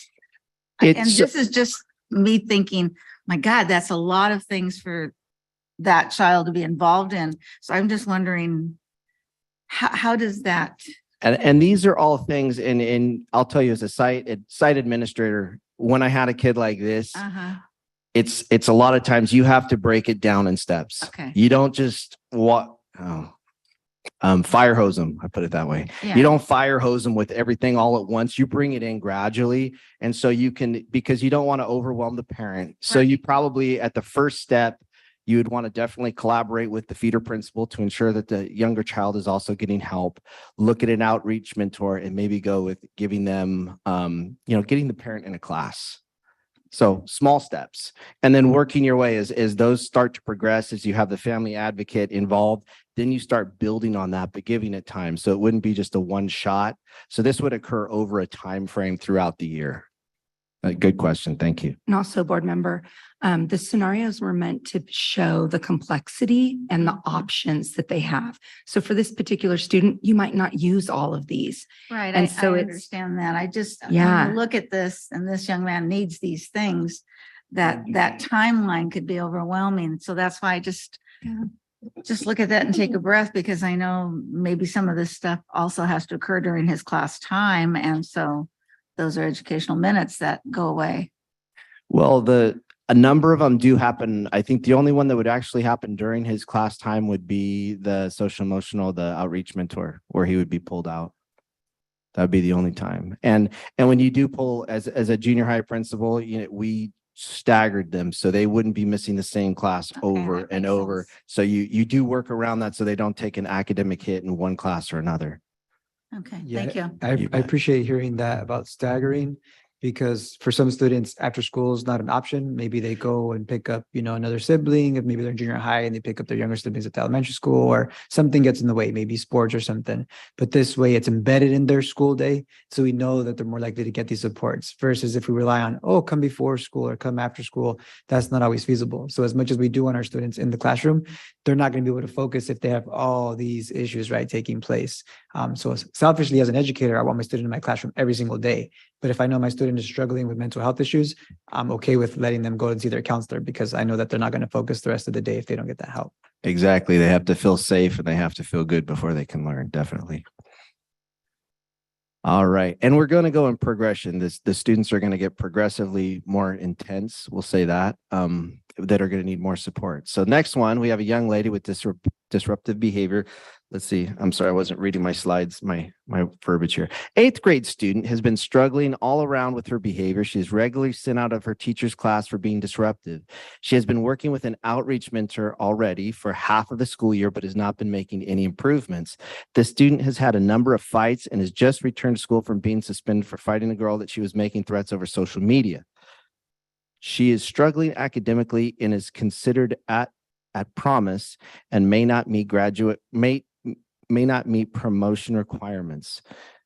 Student is currently in foster care. How would we assist this student? So knowing all of the resources we have all of these. So these are already taking place. So there's a school counselor that is meeting with her to discuss academics. There's goal setting that's happening. The web program, she's attending that. Peer mentoring, she's receiving panoramic playbook lessons, classroom meetings, student relationships. She has a 7th grade health curriculum, and she's also heard about the Fighting Back Drug presentations that have already been happening in school because we're halfway through the year. So what are some things we can do? Is have more intervention with the academic school counselor to see what kind of programs that are on site that can help her keep up with her academics, catch up. Possibly going into the opportunity class where she's going to be in a smaller class setting, have more individualized attention and be able to focus on academics as well as her behavior. Restorative circle and repairing the relationship with the student that she's had issues with, social media, and then coming back and continuing to fight. Going to a teen court conflict resolution class. So the history behind teen court is it used to cost our families, but we've paid that. So the contract we have with teen court is all of these classes, all of these programs, which include drug testing as well, are free for parents. So it's on East Chapel, and They go, they make an appointment, and all these classes that students attend or testing or things like that are free to families. And then we also have strengthening families class for the parents. And finally, did I mention she was a foster youth? Oh, he did. Okay. We would connect her with the foster youth liaison to ensure if there were other services that could be provided. We do have one full-time foster youth liaison for our students in Santa Maria. So they would work with the family to make sure that she was connected with any additional resources. And last one, this is our humdinger here. So last young man is a 7th grade student who has a mixed bag of discipline that has been addressed throughout the year. He has been involved in multiple fights, brought drugs on campus, and was just suspended for being in possession of a knife. He arrives to school frequently intoxicated or high on fentanyl. He has been referred to the school-based therapist, which is our highest level of support, is currently in the opportunity class, and his parents have attended parenting classes. The student struggles academically and has shared with you that he has a lot of stress at home. The family is in transition the family is in transition and has been staying with friends, but move on a monthly basis. How could we assist this student? So we're already seeing the things that they're receiving here. Again, a lot of the same ones the other student was receiving. They would have web. They're seeing the marriage and family therapist. They have the academic interventions through the counselor. They're in the opportunity class. Now we're looking at what kind of classes can we provide? Conflict resolution to deal with the fighting, the drug and alcohol groups, which involves testing. So the student can go to classes as well as be tested, and have a teen court class for crime awareness. And we have a parent class for parent project for the older students for them to attend. And he would also attend in the nighttime as well. They do Joven Oble with the younger students, or with the students while the parents go to the class. Do a restorative circle to repair the damage he has with the kids that he's had issues with for fighting. And because of the drug use with fentanyl, a safety meeting with administration, nurse, psychologist, program specialist for health, and the parent to come up with a safety plan to ensure the student is not going to bring fentanyl onto campus, and what we can do to address that need for drugs. And also the housing liaison or the homeless liaison would also come in contact, because the student is couch surfing with family month to month. So they would also be able to connect the family with resources as well. And we have 2 homeless liaisons contracted through Fighting Back for the district. Brian? Yep. I had a question really Yes. quick. In terms of either one of these students, how are the teachers brought into this knowledge base so that they at least know that the child is being serviced or is getting something? Because So- sometimes the child, brings a knife to school and all of a sudden he's back after 3 days and the teachers don't know what occurred or why is he back? Why isn't he expelled? Or So by ed code, whenever a student is suspended, what'll happen is teachers of record will be notified that your student, the only ed code offense that does not require teacher notification is for tobacco. So that's the only time where the administration does not need to notify by law a teacher of a suspension. So if it was a suspendable offense, every teacher of record, so this junior high student has 7 teachers, all 7 teachers would be notified student was suspended for XYZ. In regards to the safety meeting with that, they would be they would receive the plan, because they're also a part of it. Because if a student brings drugs to campus, we need to know, okay, not going to be able to go to the bathroom by themselves. They need to be supervised, most likely security guard or administrator. Someone was going to be. I've seen that example. Yes, So- definitely on campuses. So that's the communication that needs to take place. That Yeah. makes sense then. All right, thank you. That's leading to what I was on the drugs on campus always and having on them. So if he's being watched or she, whatever's going restroom or doing what they're doing, are they not check before coming on campus, or are they not allowed to, or is it just a visual that you gotta watch? Students that bring something like this can be, that's part of their check-in process for the day. And we've had that at a site where a student is a known, brought fentanyl multiple times. And part of her check-in process is to go to, not brought it multiple times. Excuse me. She's a known user, brought it once, or was under the influence once. So she is checked. That's part of her safety plan. She's checked every morning to make sure she doesn't have it on her person. And then they go about the rest of the plan for the day. She has appropriate supervision from there. All right, thank you. You bet. Where everyone belongs. Okay, I got that one right. I took a swing. All right. Oh, okay. Nicole's, it's for junior high, and Nicole's do you want to explain it? Okay. Yes. Yes, and it's aligned to Link Crew at the high school. Okay, thank you. All right. Okay, so as we saw in the prior scenario, some of our students in Santa Maria Bonita are experimenting with drugs. As a district, we have a number of proactive measures we have taken to educate our students about the dangers of drug use, as well as interventions and support for those who need additional support. Santa Maria Bonita proactively addresses drugs through Lions Quest, 7th grade health curriculum, fighting back presentations, and teen court classes, as well as through our board policies and administrative regulations. For those students who are experiencing difficulties with drug use, drug testing is available at Teen Court for free, and Fighting Back has a cannabis treatment program for students as well. Narcan is provided to junior high schools free of charge, so we didn't have to pay anything for that contract, and training for staff volunteers is taking place tomorrow. So all staff, they have to be volunteers. They're being trained tomorrow, so they could administer Narcan to a student if they are under the influence of fentanyl.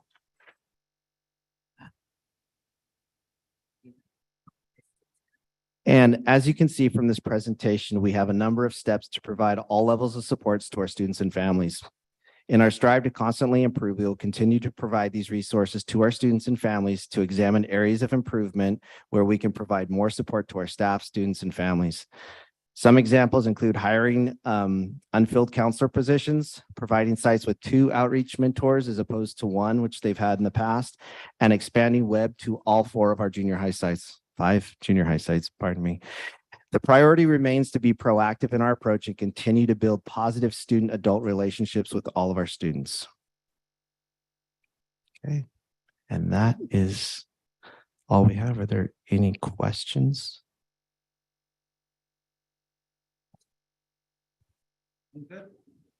Jesus, all these flowers around here. Yeah.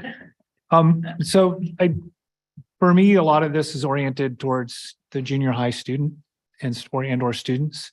And while you talked about preventative measures, at least from the Lion Quest angle, I feel like it's more responsive than it is proactive. I mean, I understand we have a health class in seventh grade, but I don't know what has happened to maybe is Lions Quest replacing any health measures or health classes that we've had at an earlier age. Then the reason I ask this is because, a lot of these behaviors you're describing as happening in junior high are happening well before that.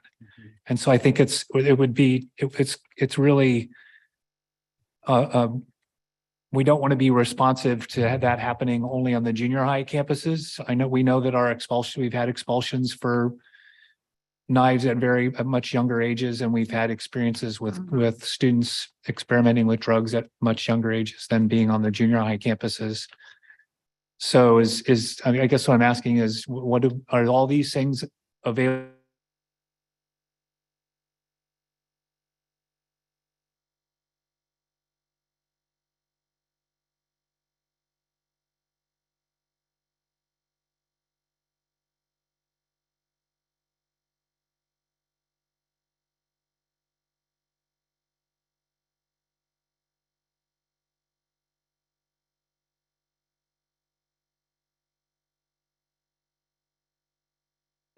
Yeah. Okay, so you found the slide? Yeah. Okay, So we have a lot of things that we do that is our base for our students, even at the elementary level. So when Brian and I had that slide up on school connectedness. Thank you.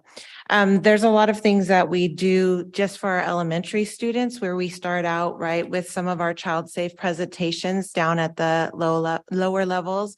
And it really is about starting with building relationships, how we're bringing in peer mentoring as we bring in our counselors. We have our extended day classes, which provide opportunities for students.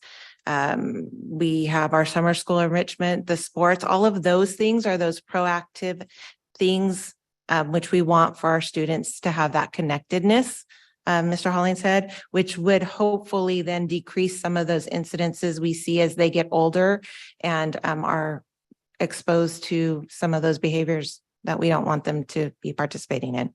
Right. And I mean, and the reason I mean, the examples we had tonight were, I mean, they were perfect. You know, seeing student leadership, seeing kids that were giving voice at earlier points in their career rather than 7th and 8th or high school kids starting to do those things. So I appreciate your elucidating more of these things. I think if we could hear more about things like the peer mentoring and web at the, obviously at the junior high, but seeing more of those kind of interactions with student peer groups all the way down and really specific stuff like actual programmatic stuff and systems changes where that stuff is being implemented rather than being responsive, engaging somebody after the fact or identifying, doing it without identifying, doing it comprehensively, because we also know that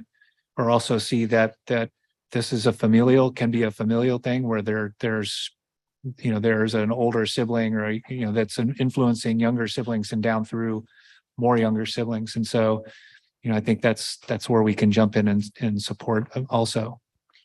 I think all of that would be helpful. And I also think it's important to remember that of our 17,000 students, every single one of them has a different story and a different need. And this is so complex to figure out how to get down below the surface and ensure we're meeting their needs.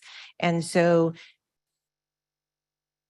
based on feedback from our educational partners, from our staff, that's where a lot of these programs or these outreaches are coming in and being put into place. And so I think that is something that we could certainly provide in the future. Yes, Board Member Hollingshead, I think you speak to a very good point in regards to being proactive and not responsive, that these things be embedded in the lower grades at the elementary school sites in some way through programs. So we'll definitely look at that and how we can do that. I'd just like to comment that, I've observed / talked with people at different school sites, and I know the implementation of culture climate committees at school sites.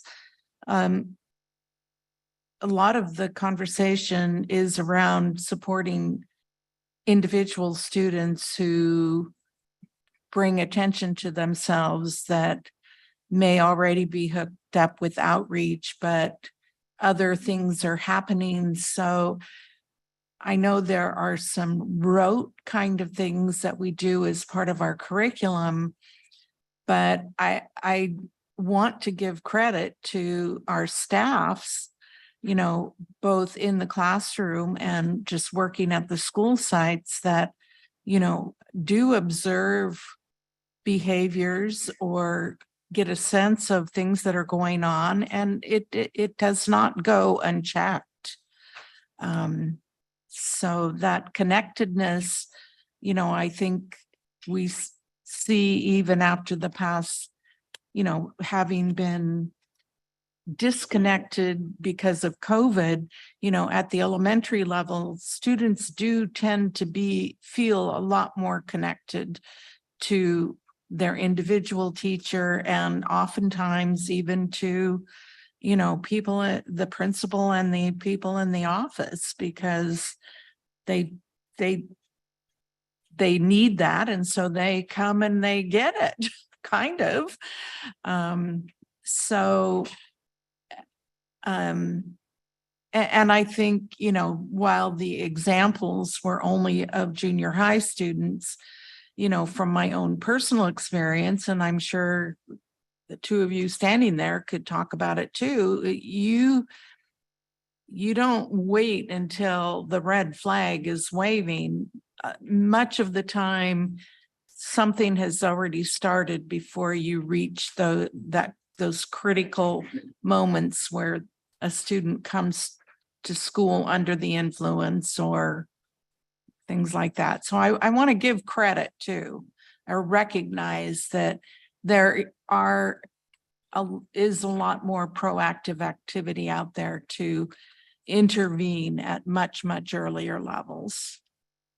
I appreciate the call out to the culture climate team. We were talking, our team earlier, about how the magic happens at the school site, right? The magic of what we do for kids and the conversations we have. And we saw an amazing example tonight when Sanchez came, and we saw all of the things that their leadership was doing to create that connectedness, right? That baseline. And so we saw that and we heard that in our students' voices as they came up here and they talked about what their teachers were doing to support them and how connected they were, how they felt on their campus, right? And how they're growing, the kindness campaign. So there's a lot of amazing magic happening at each of our sites.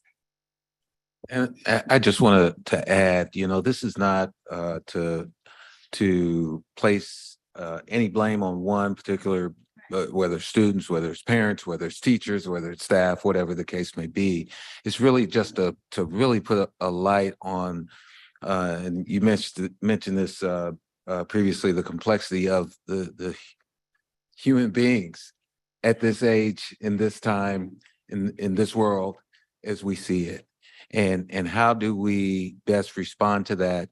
And how can we fill in the cracks? Because yes, we see students doing amazing things, but we don't want to see any students slip through the cracks, right? And so this is, these are the services and how we want to get them connected and continue to look for ways, continue to look for those things that will continue to make that connection. Yeah, I can sense like the the energy that we started with, right? And then where we're dealing with these heavy topics, like I can feel the weight of it, right? And I think it's important because it adds urgency, right, to our work. We saw what our young people can do when they're thriving. And then we also see, what happens when, they're not thriving, when they're not getting these supports. And I think for some folks, these are like difficult conversations to have. So sometimes they don't even happen, but all the more reason I'm glad to see that we have support programs for our parents. And I remember a couple of months ago when our El Camino students, their student government, right, did a presentation for us. And one of the key issue areas that they highlighted was bullying. Particularly around the bullying of LGBT students or those that are perceived to be LGBT. So something that I'm wondering is what supports are our students and staff receiving around bullying awareness? I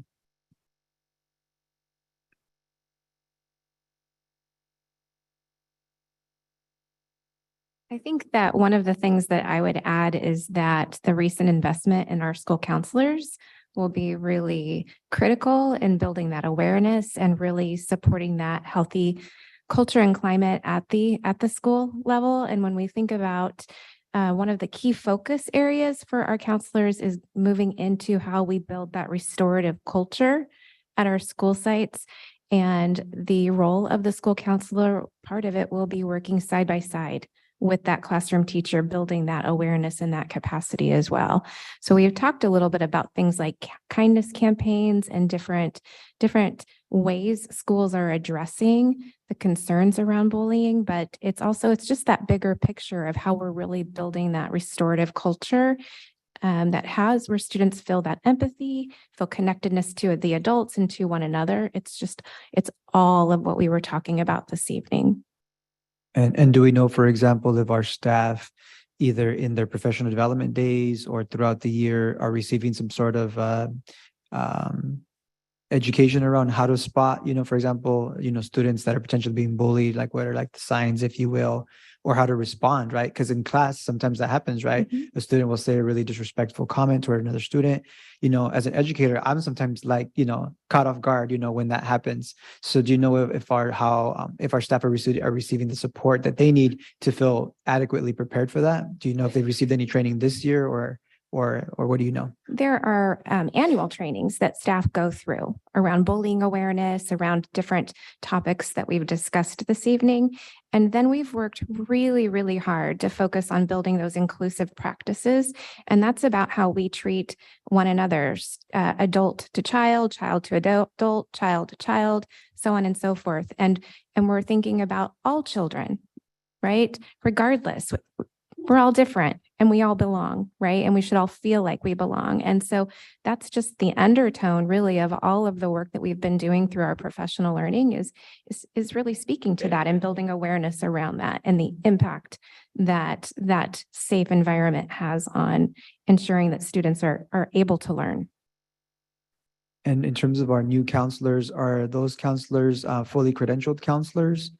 Because one of the concerns that I've heard in the past from community members is that some of our counselors are like, they don't stay like after a year, like maybe they're in some type of like internship or something like that. So they might be with us for either half a year or a year, and then they transition out. So is that different with these new counselors that we're hiring now? Our counselors that we're hiring have a PPS credential.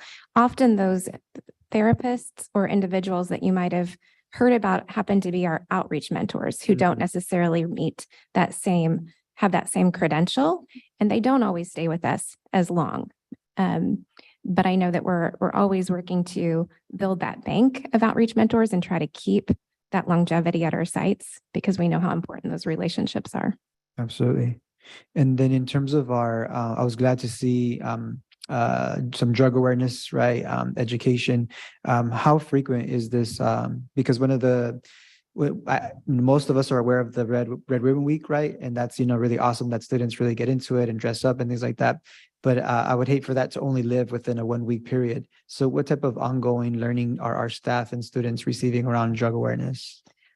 Our students are experiencing different learning opportunities throughout the grade levels, throughout the school year. So an example might be family life that happens for a period of 6 to 8 weeks for our 5th grade students when there is a focus on making those good, healthy choices. That would be happening there.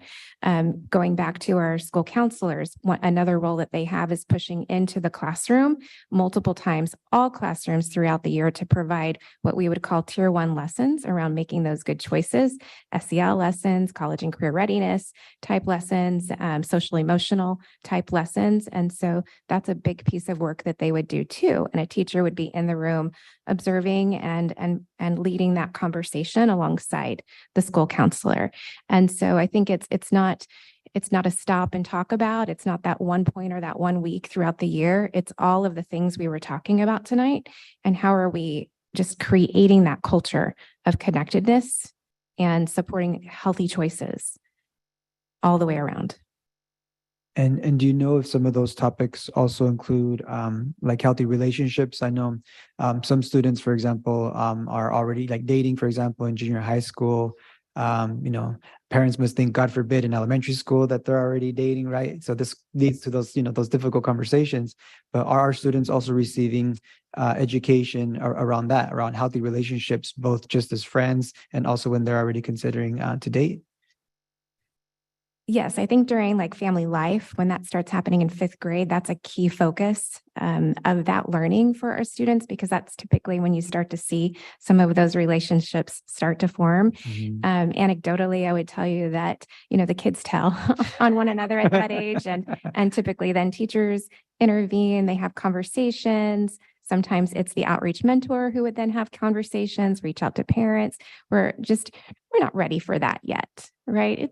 There's time for that later. And so there is a focus on making sure that those healthy boundaries are respected and that students aren't moving too fast, right? Developmentally. Absolutely. Something that I experienced today in the classroom that was really outstanding is, there's a lot of focus right now on, social emotional learning. However, as educators, sometimes, there's sometimes pressure, right, to, hit this standard or to be at this place by this time. So what I noticed took place is like the school counselors at Santa Maria High School came in to do presentations during my class period, where they specifically talked about, right, those healthy sleeping patterns, healthy eating patterns, right? Being mindful, right, of things like anxiety or depression. And so it was really good to see, because that's building it into the school day, right? And so it's very intentional. They're going to hit every single junior, for example, right? They might not be able to come in, every day, but they've come in twice throughout the school year so far. And so that's a time where you're going to specifically learn about this topic. So that's why I'm asking these questions around our intentionality to ensure that it's embedded into the workday, because otherwise, it's less likely to happen. And I appreciate that, even though that content is not specifically related to, the U.S. history, unit that I'm on, it's like, hey, time out. This is so important that this is life skill stuff. And so my hope is that we continue to do that throughout the year with our students. Like John was saying, not in a proactive way, not just, when there's lots of fires taking place. The baseline lessons that you're referring to, your students experiencing at the high school level, is the type of work that our counselors are doing too, in partnership with the high school district. And it's all about ensuring that every student receives these common learning experiences at some point throughout the year. And there's at least 3 touch points that every student would be receiving these lessons in the classroom from the school counselor. And again, the classroom teacher would be there as well to follow up and continue the conversations that are started when the counselor is there presenting them initially. Excellent. They're collaborating together. It's a nice partnership between our district and the high school. It's excellent. And then lastly, a couple of years ago, I read in the newspaper that schools in Guadalupe, I think it was at Mackenzie, they were actually doing mindfulness, like embedded in the day. I'm not sure if it was like after lunch or something like that. I think it was like a 5-minute sort of like mindfulness period. I know that there's apps like Headspace and things like that. Do you know if our district has piloted anything like that, district-wide or in schools? And I think that's really important for us to consider, because there's research, right, that shows, right, the calming effect that it has on our students, the stress reduction effects that actually help to improve academic outcomes. So, any knowledge about that? We have several schools throughout the district that have utilized those techniques, either school-wide or certain teachers at certain grade levels or teams doing that. And we've always heard really, really positive feedback. And what I envision is that the school culture climate teams, now that we have this formal structure in place, will be able to see some more consistency as they really decide, hey, this is the focus we want to have, or something that we want to build into our school-wide. And there's been enough dabbling in that area that word of mouth travels. And so it'll be exciting to see how school culture climate teams take that and make it more systemic at their sites. Excellent. Thank you very much. Yes.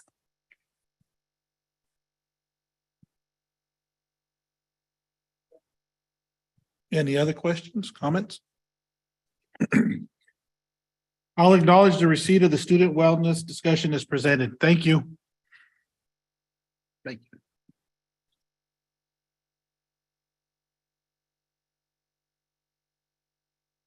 you. Super board reports. Ms. Cordell, do you have anything you'd like to report out? Of course. I'd like to start off by, it may be a tiny bit premature, but congratulating Mr. Lara on being elected to his position for district, what number? 2, area 2. Three? Two, okay. Can't keep.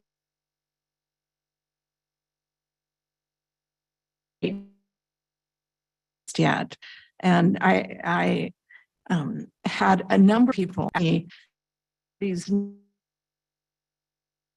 the school district, so what do I do? And used to the having the by district, not see everybody's name on the ballot. So and congratulations again to Mrs. Flores for her successful completion of years serving on the school board. It is a big commitment and a huge learning curve, and a big responsibility, and a big part of being in part of our community.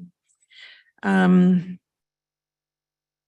did get over to the Jogathon and made a contribution there at El Camino, on which happened to be on the same day that they were trying out the tri-tip sandwiches. So I give a thumbs up to the tri-tip sandwiches, and I do believe the students were thinking that they were pretty good as well. We had our Santa Barbara County School Board Association meeting last week. And of course, voting and changes on school boards was a big topic, along with safety issues at many of our schools. And I know that's something that we've been working on, and I've heard it referred to as active harmer training. And if it is possible, my understanding was that it was virtual. I would like to view that, and You all will be definitely, we'll get the link for the I next board just update. would really like to know, how that is being presented, and, so that, I mean, God forbid something should happen if I'm on a school campus, that I would actually know what I'm supposed to do. Along with Dr. McDuffie and his wife, my husband and I attended the Salute to Teachers in Santa Barbara this past weekend, where one of our very own teachers, Crystal Guzman from El Camino, was honored. It was a really lovely presentation, and in a very interesting place. But it was nice to see that it was very well attended. I think my one comment would be, I think at least two of the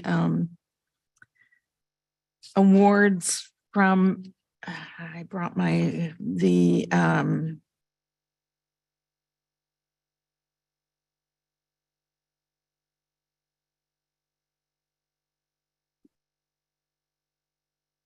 the performing arts, I want to say, but I'm looking here and I can't find her name.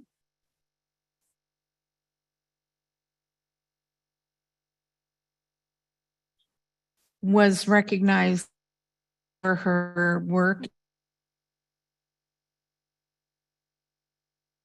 of bands and music outreach, and I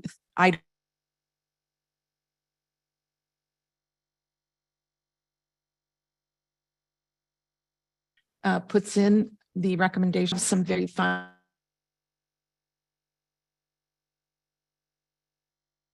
for the year, along with a number of other things. The Santa Barbara Scholarship Foundation met today, and we are getting ready. College applications are due. I want to put word out to everybody. If you have a college senior, or teachers do, or students whose families, those need to be completed and submitted by January 15th. Tomorrow there will be a very nice Veterans Day program at Sanchez, I've been attended that in the past and I'm looking forward to that along with a couple of other events on Friday. And on a more personal note, most of you know that I'm affiliated with an Altrusa group in Santa Maria that we are the Golden Valley Group, and we award teacher grants to classroom teachers, $300 that they can use to supplement programs we prefer that are really literacy based, but it does cover a range of things. And we have normally been in the mall. And this year we're told that, oops, all of our spaces were in negotiations for rental and nothing was available. So we will be in a new location out on South Bradley, directly across from Home Depot at Kia Santa Maria. And we're very excited about the location. We'll open again the day after Thanksgiving. And at this point, I believe we have 37 trees that will be on display, and it will be very exciting. So bring your families out and come and join us and have some fun. And that's it. Mr. Hollingshead? I'm hot. It's red. Of course, Halloween was just last week, and Buddy the Elf visited my house and Jovi, as well as about 1,000 trick-or-treaters, literally. We gave out 1,000 pieces of candy. And so I saw a lot of our families. A lot of our families were having a very good time. And my sister-in-law, Karen Sperling, who's the AP at Bonita, was there as well. And a lot of her students recognized her from there and also from Oakley when she was at Oakley. So that was kind of fun. No. It was like big hugs, jumping around and stuff like that. And then after they got through with Buddy,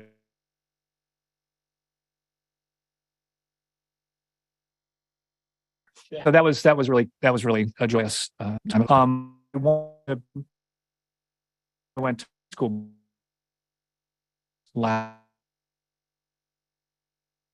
She's the president, and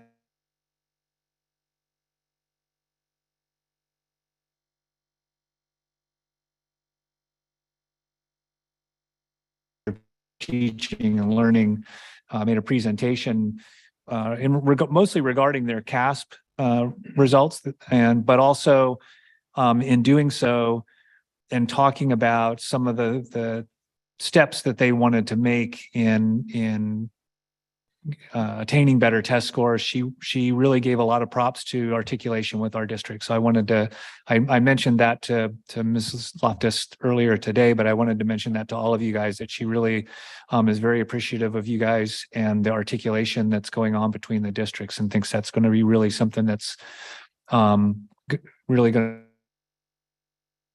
to contribute to shifting that paradigm and having us move in a really positive direction.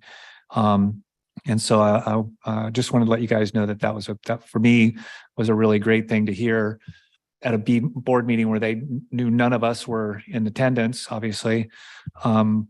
But I also think that might not be a bad idea, is for somebody to attend the high school board meetings, to see some of those presentations, to see some of what's going on there. Not spying, but just something really to gain information, because every time I've gone, I've found something out that we do really well and heard about things that are really positive coming from us to the high school district. And I appreciate it. Jennifer shared with me today too about the counselors interfacing as well. And I think that's also what Nicole and Dr. Zimmerman were talking about tonight. I think that's really important. In that sense of belonging and that sense of care and covering that social emotional piece to our kids' health and well-being. So, and I've been talking to Dr. McDuffie a lot recently about Dr. Gregory Boyle. Father Boyle is the leader or founder of Homeboy Industries down in East LA in Boyle Heights, and has had a profound influence on that community as well as a lot of the rest of LA. And I've heard him speak a number of times and talk to him. And one of the things I wanted to share with you guys is that Steve Lopez, who writes for the LA Times, wrote a recent article about Father Greg, and really it didn't touch much on Father Greg, but mostly on his homeboys. So mostly on the and homegirls. There's men and women that the lives that he's affected.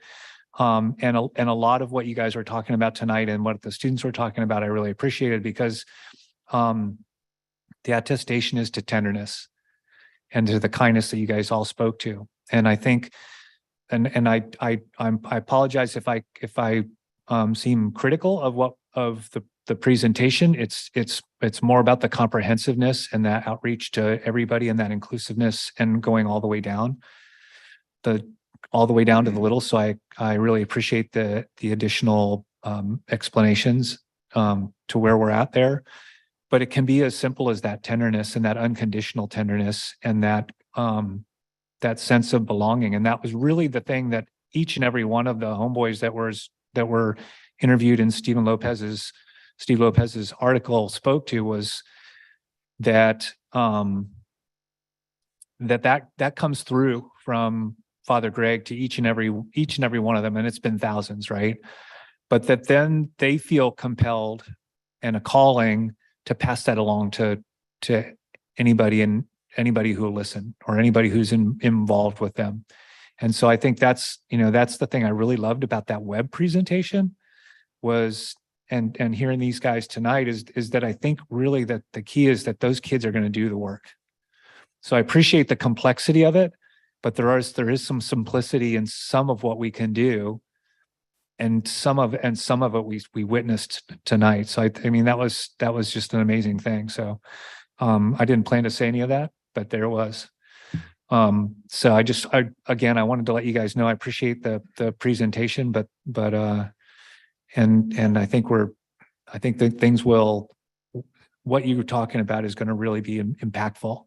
So I appreciate it. Valencia. So good evening, everyone. Thank you all so much for joining us, either at home or here.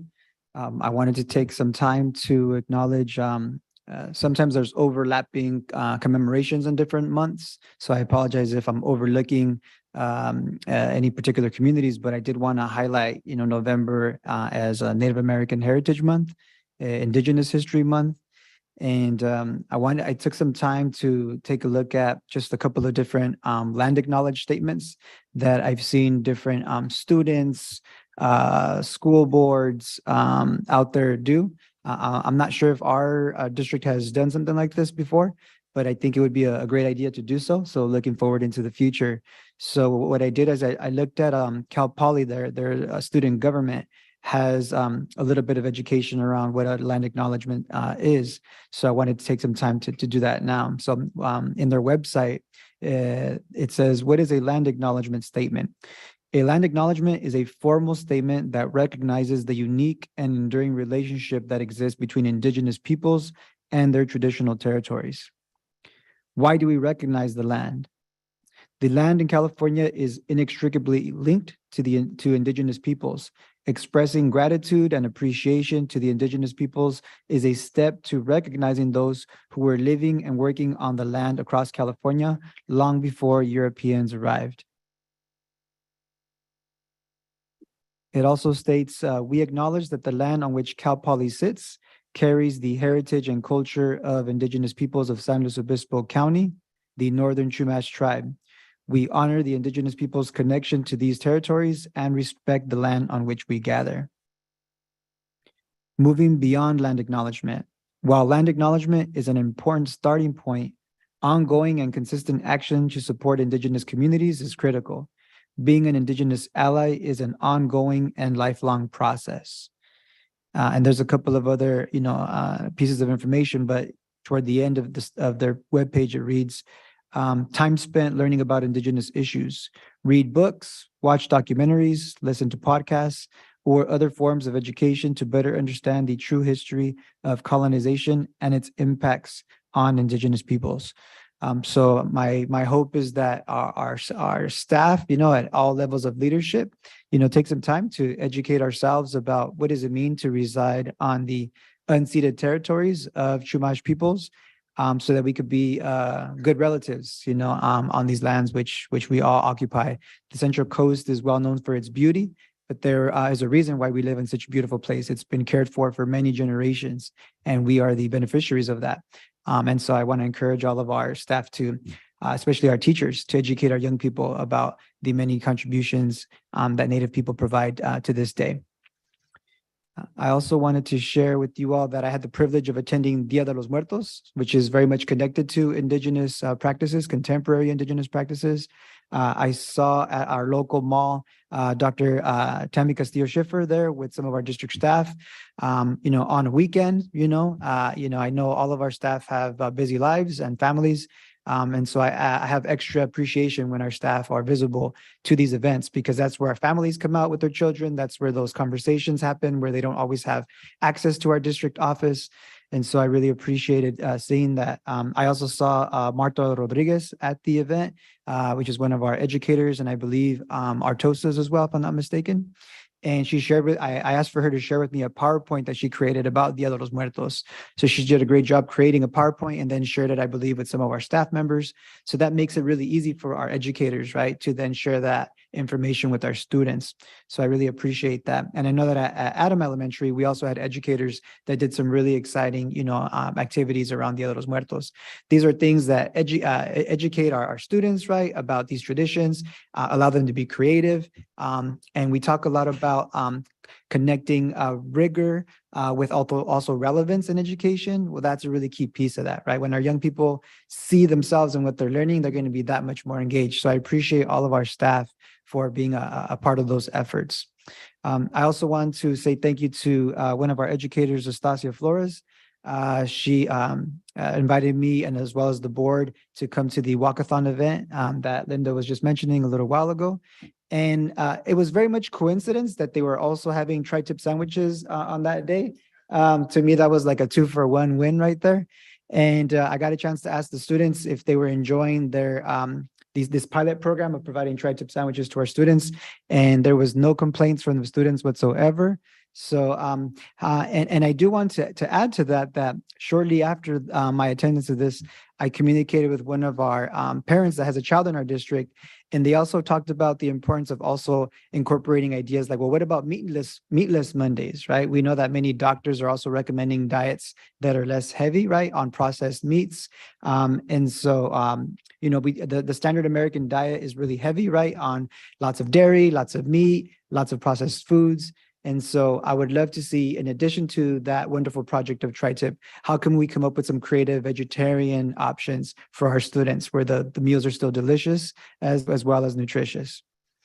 I also wanted to share that while I was on the El Camino campus, I did get to hear from some of our staff around concerns around the increase in fights that have been taking place, which very much connects to what we were just hearing from today around how do we get to the root causes of what's causing our students to misbehave. And when I asked my students at Santa Maria High School why they believe there's an increase in fights, not just in El Camino, not just in Santa Maria, but I guess around the country, they were quick to remind me that it's probably a result of deeper issues that are not being addressed, right? Are they dealing with poverty at home? Are they dealing with discrimination? Are they dealing with stress? And so I'm really happy to hear that our district is enhancing our supports for these areas so that we can get ahead of these issues, minimize the likelihood that they will happen. They will probably continue to happen, but how can we continue to be there for our students to support them? I also wanted to take a moment to just share how during these times when our young people are acting up, I think sometimes it's tempting to resort to, what are the consequences, right? There's got to be, consequences. And indeed, our young people do need to be held accountable when they misbehave. However, I do want to emphasize the importance of using restorative practices to help our students restore relationships, right? If a student gets in a fight, giving them the opportunity to hopefully reflect on that and be able to apologize, right, to the young people or even to the adults that might have been hurt in that process. I like to think about it as assume that this was your child, right, that was getting in the fight. Assume that this was your child that was caught on campus with drugs. Would you want your young person to be kicked out of school right away or to be suspended? Or would you want the school and the system to figure out other ways, right, to provide supports to that child? So I just want to state that because, I understand the frustrations. I see it as an educator, right? It can be very frustrating to see those things happen, but let's make sure that we are continuing to treat our young people humanely, that we come up with humane practices to help them restore relationships whenever they make these mistakes. So thank you very much. And I wish you all a good night. I had more time earlier, so. Jogathon attendance, Dia de los Muertos attendance. Also, there are a couple of carnivals on that Friday, the 28th that I attended also, but thanks for 6 years. On to the next.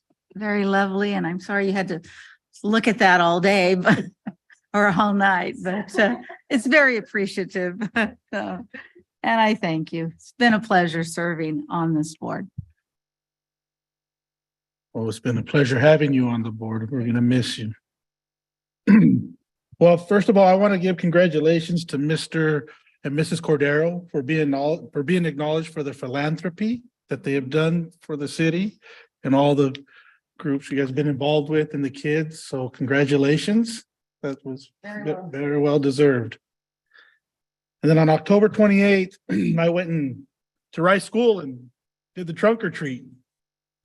I got me a bag or two of candy, but I'm not going to say nothing. But no, that was awesome to see all the kids dressed up and the parents and talking to them and the teachers having all their cars on the playground and everybody all dressed up and interacting. Music was going. It was good. I even took a picture with Luigi and Mario. I had to send it to my grandson. Those are his favorite. And then the following day, I was at the Fall Festival at Jimenez and was asked, and I had to call my son. I cooked 150 pounds of carne asada for them, made tacos. It was a great night. Mr. Ruiz was on the dunk tank. He got dunked quite a bit. And I made sure that I did it myself, snuck up behind him and pulled the handle and he went down. So that was, oh yeah. So that was great. A lot of kids turned out, parents, and having a great time. Even though the weather was cold, the activity was great. It was just a lot of good times there. And then I want to recognize the young kids that came and spoke today. I was watching Sunday Morning last Sunday. And if you guys get a chance, look it up on YouTube for the Steve Hartman segment. There's a 5th grade teacher in the Midwest that shows his kids Steve Hartman segments. And it's about kindness and everything else that's just involved with this Mr. Steve Hartman. It's awesome. And it has grown nationwide in the elementary, junior high, and the high schools districts through the nation. And it's, I would advise if you guys get a chance to look at it on your phones or on your iPads before, because it's such a great segment and it was just heartfelt. And it was just a great feeling that these kids, as the kids we had here, were talking about kindness and being supportive of their younger kids, their brothers and their sisters, and keeping I just advise if you could look it up and watch it. It's awesome. And then on a sadder note, I'd like to send our condolences to the families, friends, and school communities of the 2 separate accidents that I think you all have heard. We had some children pass that were in the district. The student's family have asked for privacy and only to share information with his children's classrooms and schools. So I won't mention any specific details. Our hearts go out to the family of a 6-year-old student who died in a car accident on Tuesday, November 1st. And that following Sunday, there was another accident that involved a 2-year-old, a 10-year-old that were killed. The 10-year-old was one of our students. And a sibling, a 6-year-old boy, was one of our students, was injured but expected to recover. Both parents were severely injured in the accident. But I'd like to thank Margot Oliveira, Brian Zimmerman, and the Pupil Personnel Services department and staff, as well as the schools the children attend, for reaching out to these families and assisting in any way they can.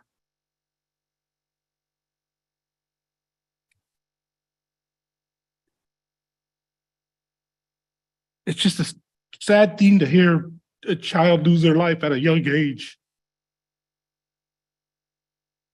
on a senseless deal.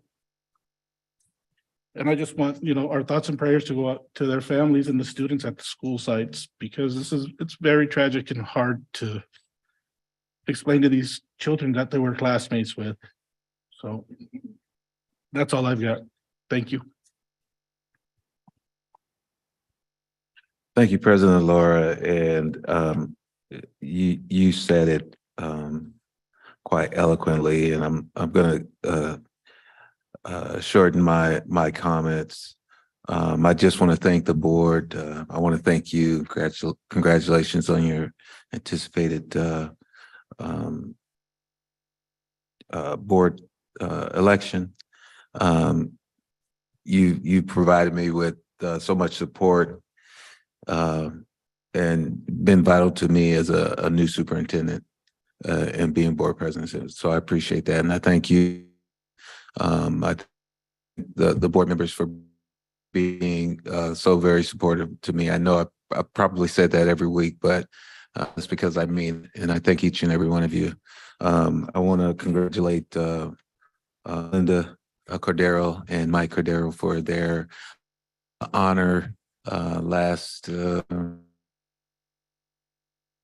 1st, the honoree. And what I got out of that is the philanthropy is really not about how much money you can give, but how much of what you can give of yourself to your community and to your families. And so I really appreciated being there, and congratulations on that.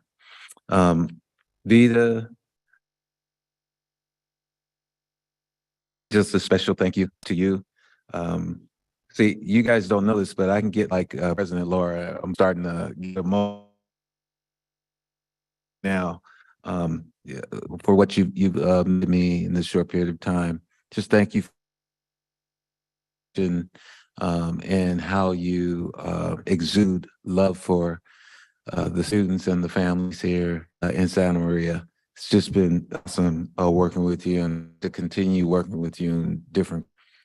And so finally, tomorrow I'll be speaking at the Sanchez Elementary for the Memorial Veterans Day celebration. Thank you. My mind's mixed up.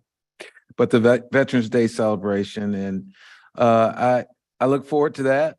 I'll be speaking because, for those of you who don't know, I served in the United States Army for 8 years, 3 years active, achieved the rank of sergeant.